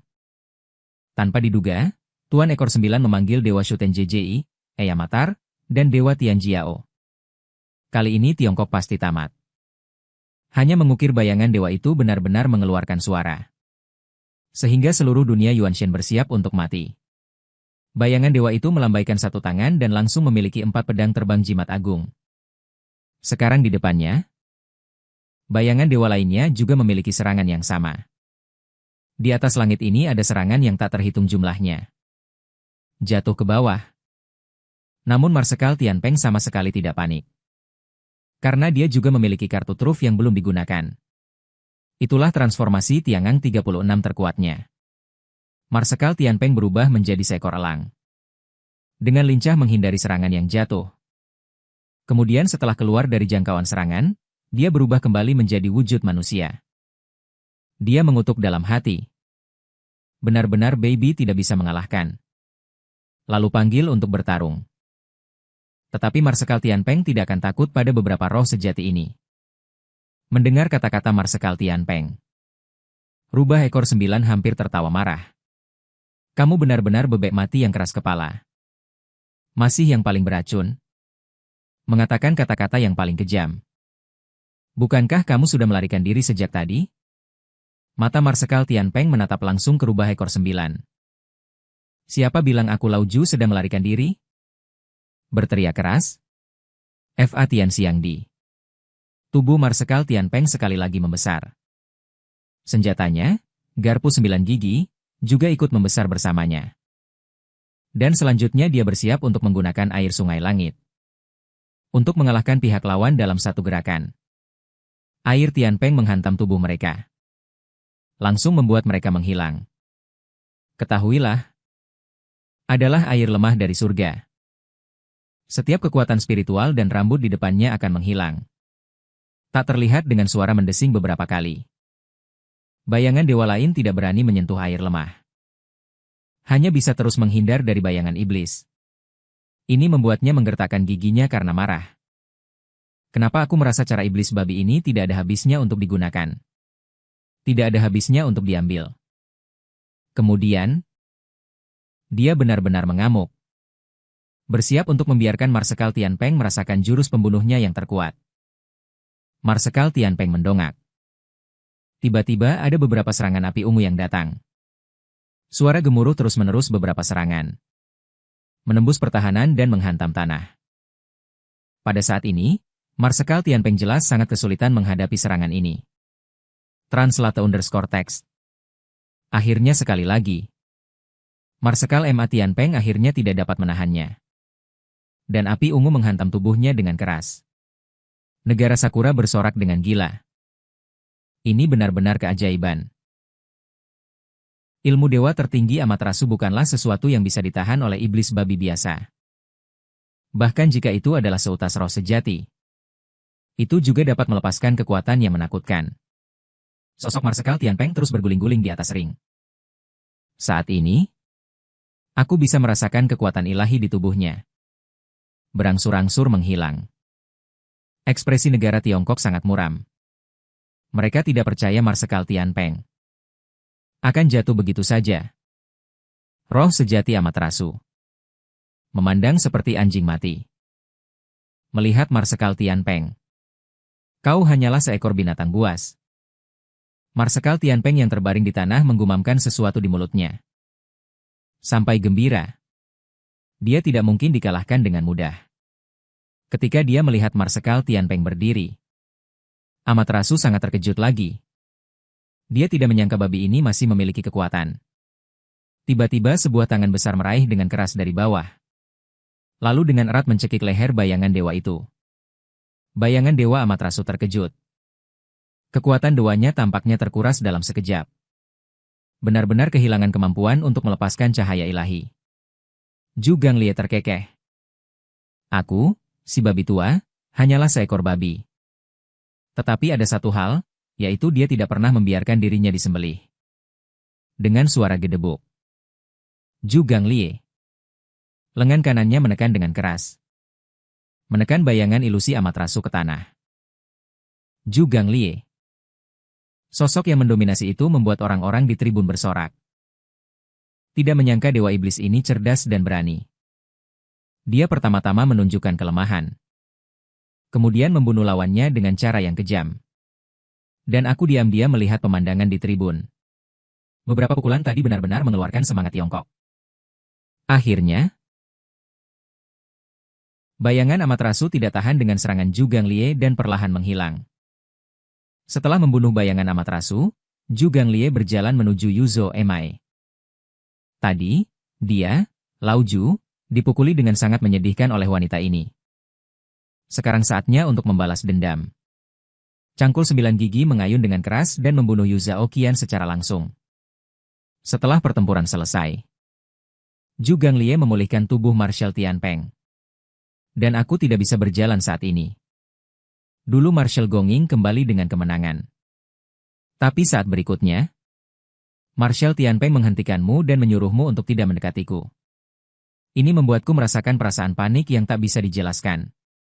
Apa yang terjadi dengan Marshal Tianpeng? Marshal Tianpeng perlahan berlutut di tanah. Dia tidak memiliki kekuatan ilahi lagi di tubuhnya sekarang. Adegan ini terjadi terlalu tiba-tiba. menyebabkan orang-orang di auditorium menunjukkan ekspresi khawatir. Ternyata alasan Marshal Tianpeng menyuruhku untuk tidak mendekat tadi. Karena dia tidak ingin aku melihat penampilannya yang menyedihkan. Di hati peri Chang'e, dia selalu menjadi pahlawan yang gagah berani. Tetapi dia merasa sangat pengecut jika dia tidak rendah diri saat itu. Dan lebih berani. Apakah akhirnya akan berbeda? Akhirnya, Marshal Tianpeng mempercayakanku sesuatu. Yaitu setelah kematiannya. Pastikan untuk menemukan Shi Xiong dan Shifu. Lalu bawa mereka ke makamnya dan katakan, dia bukan orang yang lemah. Kesedihan muncul di hatiku. Aku langsung menolak permintaannya. Lebih baik kau katakan sendiri pada mereka tentang hal ini. Kemudian, aku melihat ke arah penonton yang terdiri dari orang-orang Huaxia yang mempersembahkan dewa. Setelah mendengar kata-kataku, kepala sekolah Li Xuan segera bereaksi. Kemudian, dengan lambaian tangan yang besar, dia memerintahkan semua orang untuk segera memberi Marshal Tianpeng makanan. Pada saat yang sama, semua warga Daxia menyaksikan siaran langsung ini. Setelah melihat Marshal Tianpeng membutuhkan makanan, mereka segera membungkus banyak makanan lezat dan membawanya ke jebakan. Di kuil para dewa di tempat lain, sosok babi hutan raksasa perlahan muncul di dalamnya. Sosok Zhu Ganglie perlahan membuka matanya. Saat berikutnya, bayangannya berdiri di lantai 2 kuil para dewa. Lantai ini hanya bisa ditempati oleh dewa tingkat SS. Dia adalah pilar terakhir yang masih hidup di era sihir Huaxia. Dan dia membela perbatasan dengan kekuatannya sendiri. Dewa pedang tak tertandingi yang tidak pernah kalah dalam puluhan tahun. Tetapi dia dijebak pada saat krisis di Huaxia.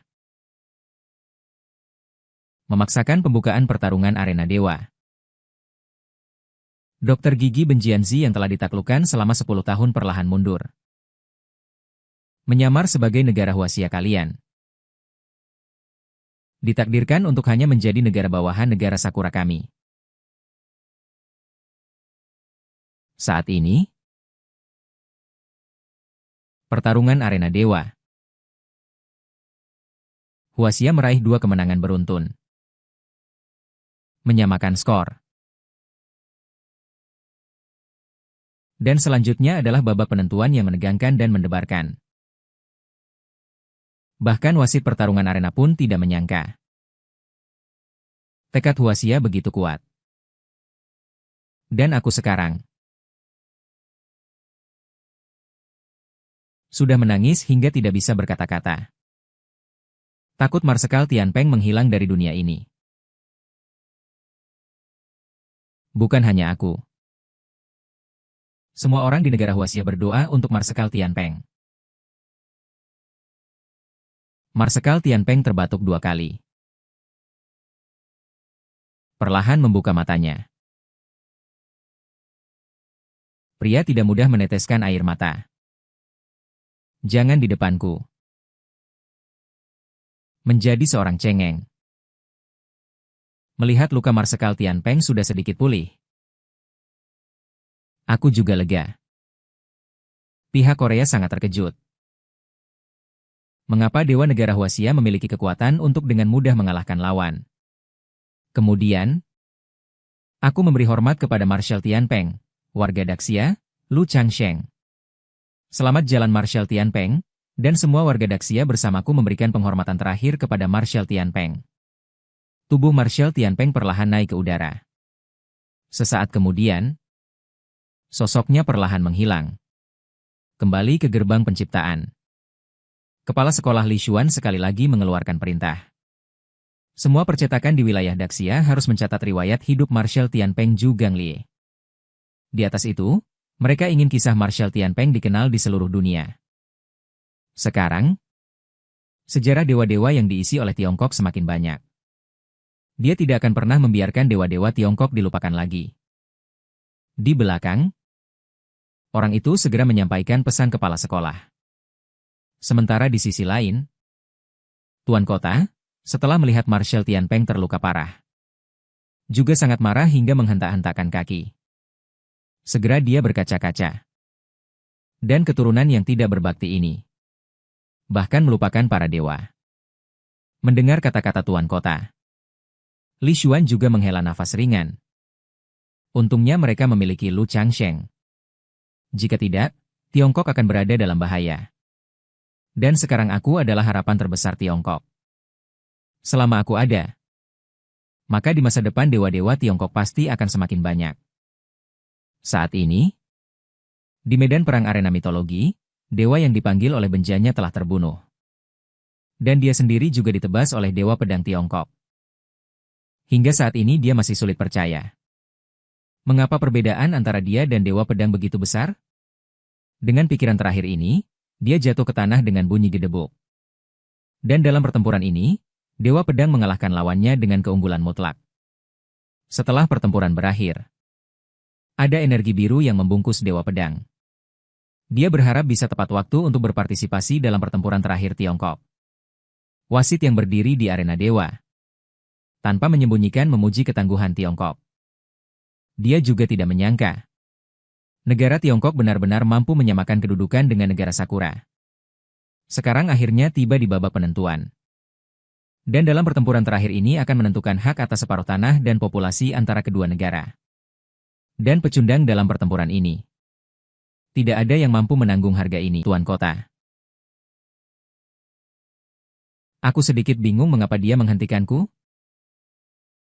Ternyata dia melihatku bertarung 2 pertandingan berturut-turut. Dan merasa sedikit lelah. Jadi selanjutnya dia bersiap untuk turun tangan. Aku sedikit bingung. Aku jelas tahu sejarah dewa tersembunyi Tiongkok. Mengapa aku tidak diizinkan untuk tampil? Jika itu aku bisa dengan mudah menyelesaikan pertarungan. Namun justru karena itu, Tuan Kota ingin aku tidak Zilong. Tiongkok sekarang membutuhkan kepemimpinanmu. Jadi kamu harus tumbuh secepat mungkin. Tiba-tiba sebuah suara memotong percakapan kami. Sosoknya berubah menjadi kilat ungu. Seketika menghilang di tempat. Saat muncul kembali, dia sudah berdiri di peron mitos dengan kedua tangan di saku. Penganut Dewa Negara Sakura. Yamada Takumi meminta Dewa Pedang Shijiao untuk melihat akhir dari pertempuran. Yang muncul ternyata adalah Yamada Takumi. Semua orang di negara Sakura menari dengan gembira. Berpikir bahwa ronde ini pasti akan dimenangkan. Sementara reaksi pihak Tiongkok justru sebaliknya. Tak disangka orang yang naik ke atas panggung adalah dia. Sepertinya situasinya menjadi agak sulit. Aku merasa sangat aneh tentang hal ini. Tapi ekspresi Dekan tampak sangat serius. Dia adalah satu-satunya putra dewa di negara Sakura dalam 4.000 tahun. Dijuluki Kekaisaran, bukan jenius buku. Adalah penganut dewa kelas SS. Dia dewasa di usia 18 tahun. Pada hari itu, dia pernah membunuh ahli nomor 3 Tiongkok. Luo Jun dan dewa takdirnya. Dewa Naga Laut Timur. Konon dewanya adalah salah satu dari 3 dewa termulia di negara Sakura. Dan tingkat kecocokannya bahkan mencapai lebih dari 80% yang mencengangkan. Tapi aku merasa sangat tidak yakin. Jika Dewa Pedang kalah, aku pasti akan melawannya dalam perang dewa. Pada saat yang sama di atas ring, Yamada Takumi masih ingin menyapa Dewa Pedang. Tetapi lawannya langsung menghunus senjatanya. Menyatakan bahwa tidak perlu banyak bicara di antara kita. 10 tahun yang lalu, karena kamu membunuh Dewa Naga Laut Timur. Menyebabkan kekeringan bertahun-tahun di Huizhou. Gagal panen. Banyak warga yang meninggal. Jadi hari ini kamu pasti akan mati. Setelah bersiap, sebenarnya mereka harus merasa terhormat.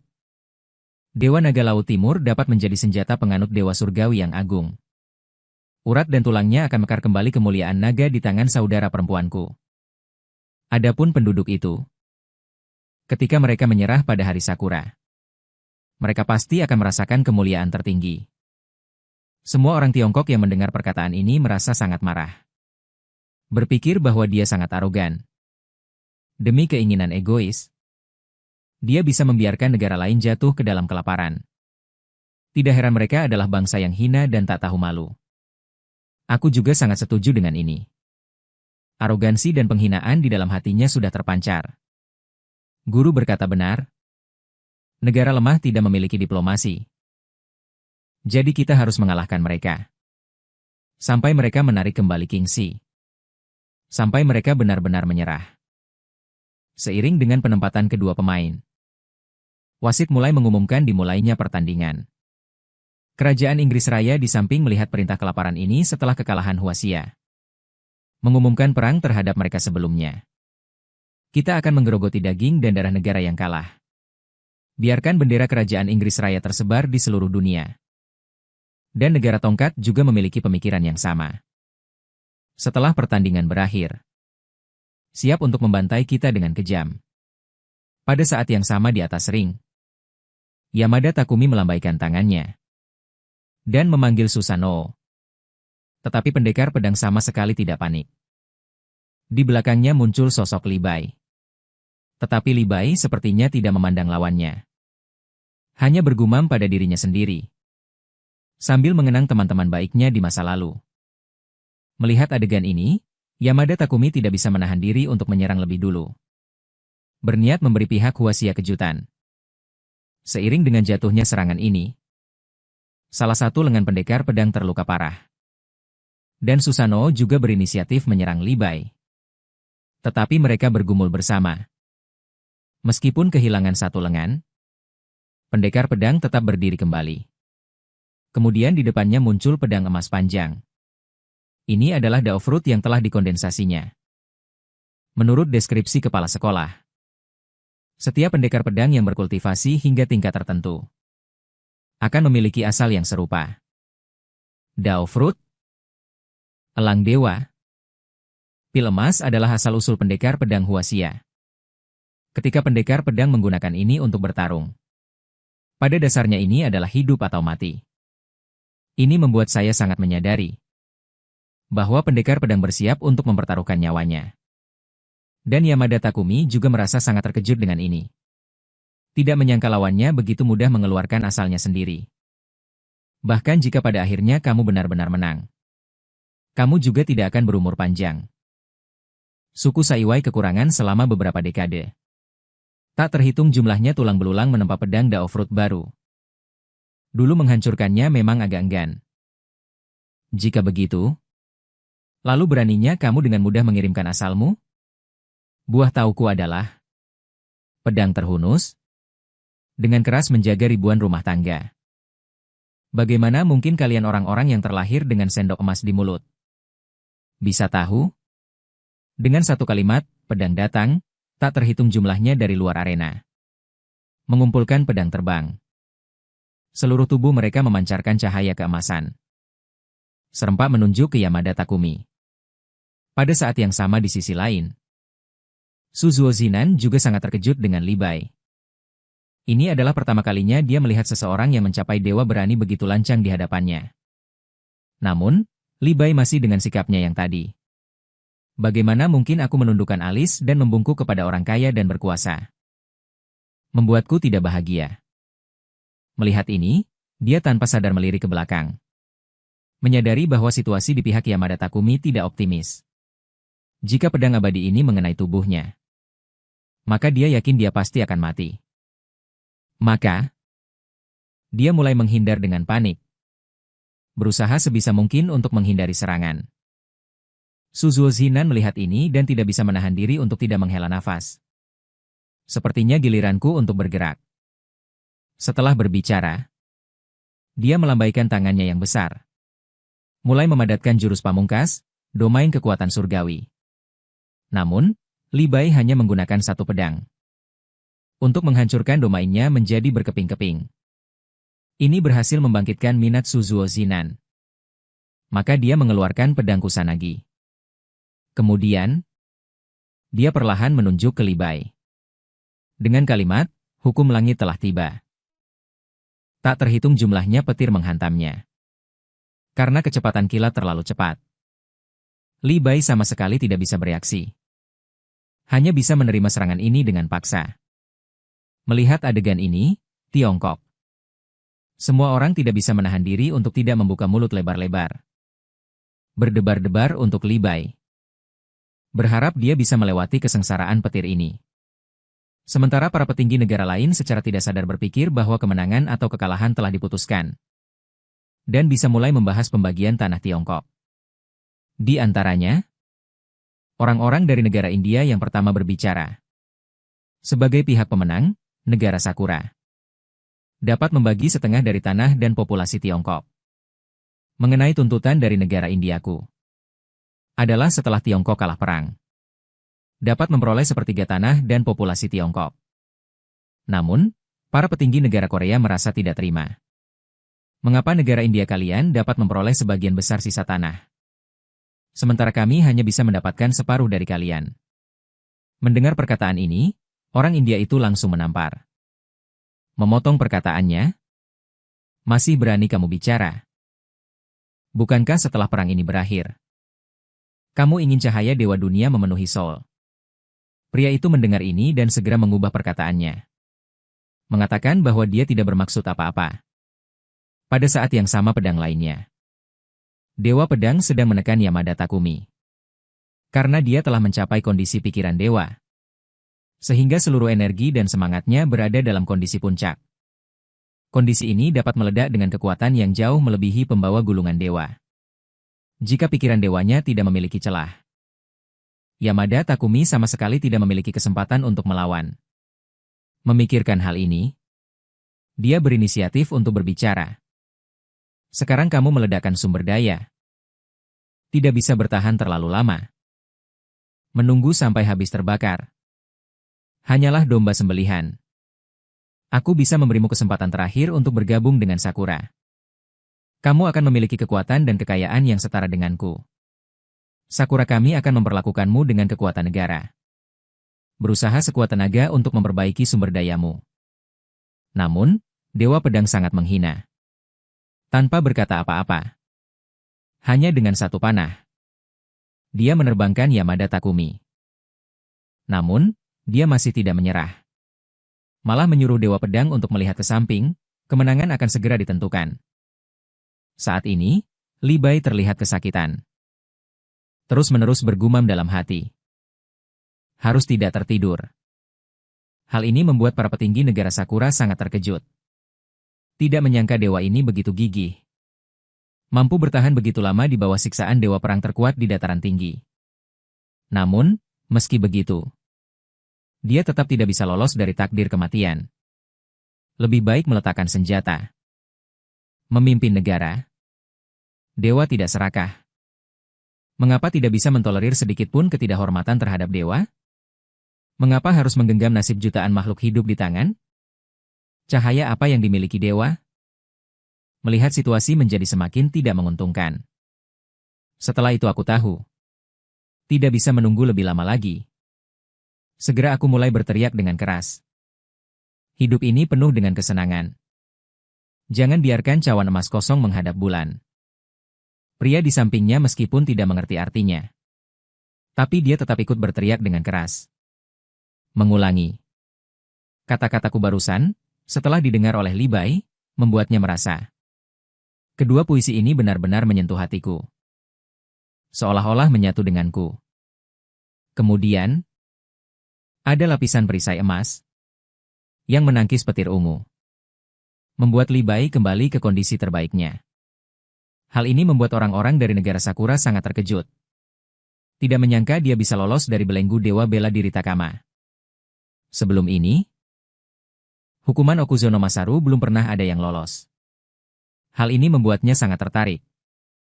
Memutuskan untuk menghunus pedang yang dalam ini. Agar dewa asing di depannya ini melihat ingatannya. Menurut catatan zaman kuno, Okuzono Masaru menggunakan pedang 10 genggam untuk mengalahkan monster berkepala 8. Dia memahami jalan pedang Taiwa. Sejak saat itu tak terkalahkan di dunia. Setelah satu putaran pertarungan, Li Bai tahu bahwa dia pasti tidak bisa melawannya dengan paksa. Tapi Okuzono Masaru terlihat sangat arogan. Pedangmu di depan ingatanku. Seperti anak kecil yang baru belajar berjalan. Mengapa tidak memilih untuk mati dengan cepat? Sementara pertempuran di sisi lain juga akan segera berakhir. Serangan mematikan terkuat Jian Xian tidak berhasil menembus kecenderungan Yamada Takumi. Hal ini membuatnya semakin percaya diri. Tidak bisa menahan diri untuk mulai mengejek Jian Xian di depannya. Kekuatan yang kau tingkatkan dengan mengonsumsi asal-usulmu tidak akan bertahan lama. Tapi Jian Xian masih tidak berniat menyerah. Jika satu pedang tidak berhasil, maka datang lagi satu pedang. Sampai aku mengalahkanmu. Sambil berkata, dia kembali menyerbu ke arah Yamada Takumi. Tidak memberi kesempatan pada lawannya untuk berbicara omong kosong. Pada saat yang sama di sisi lain, Li Bai juga sedang bertarung dengan Okuzo no Masaru. Dalam proses ini, lawannya terus-menerus membuka mulut mengejek. Menganggap Li Bai sama sekali tidak pantas menjadi lawannya. Tindakan ini benar-benar membuatnya marah dan dia bersiap untuk melepaskan jurus pamungkasnya. Sementara Suzuo Zinan secara alami tidak akan memberi lawannya kesempatan ini. Dia bergegas ke arahnya tanpa henti. Tetapi ketika pedangnya menebas, dia menyadari bahwa dia menebas angin. Li Bai muncul tepat di depannya, dikelilingi oleh bayangan ilusi bunga lotus. Ini adalah jurus pamungkas Li Bai, King Lian Yijian. Detik berikutnya energi pedang yang tak terhitung jumlahnya menyerang Suzuo Zinan. Tetapi dia sama sekali tidak takut. Malah memilih untuk beradu kekuatan secara langsung. Tetapi menggunakan Tian Lei Wan Xiang. Dengan keras melawan King Lian Yijian milik Li Bai. Melihat adegan ini, semua orang Huaxia sangat khawatir. Mereka baru saja mengira ada titik balik. Tanpa diduga, itu hancur dalam sekejap. Sepertinya kita benar-benar akan kalah kali ini. Bahkan kepala sekolah pun memiliki pandangan yang sama. Menurut catatan sejarah, jurus terkuat Jian Xian, King Lian Yijian, telah dilepaskan. Mungkin kita benar-benar akan kalah nanti. Tetapi saya tidak berpikir demikian. Sejauh yang saya tahu, Jian Xian Li Bai seharusnya jauh lebih dari ini. Dan jurus barusan memang membuat Suzuo Zinan kagum. Jika lawannya bukan saya, mungkin Sakura sudah lama kalah. Tapi sangat disayangkan. Yang kamu hadapi adalah aku yang membawa harapan dunia. Jadi, kamu pasti akan kalah. Jangan menipu dirimu sendiri. Nafasmu dipenuhi dengan kekerasan dan pembantaian. Menurutku, alasanmu hanyalah alasan untuk menutupi sifat aslimu. Kata-kata ini benar-benar membuat Suzuo Zinan marah. Dia menjatuhkan Li Bai dengan satu pedang. Bahkan senjatanya pun hancur berkeping-keping. Tetapi dia masih merasa sangat tidak rela. Aku belum jatuh. Dalam kisah romansa Chang'an, kesempatan benar-benar akan mati di tangan dewa. Namun, pada saat ini, saya menoleh ke orang di sebelah saya dan berkata, semua orang membuka buku. Ada beberapa puisi. Saya harap semua orang dapat membacanya bersama saya. Memberi Jian Xian kekuatan baru. Seharusnya bukan penyair abadi Li Bai. Dengan deklamasi satu demi satu puisi, tubuh Li Bai dipenuhi dengan kekuatan. Meskipun dia merasa belum pernah mendengar puisi-puisi ini. Seolah mengalir dalam darahku sendiri. Menjelajah ribuan tahun. Memberiku kekuatan kembali. Dengan terkirimnya pedang ini, Susanoo no Mikoto ternyata terkena serangan berat. Saat ini dia tidak lagi memiliki ketenangan seperti tadi. Serangga, kau benar-benar membuatku marah.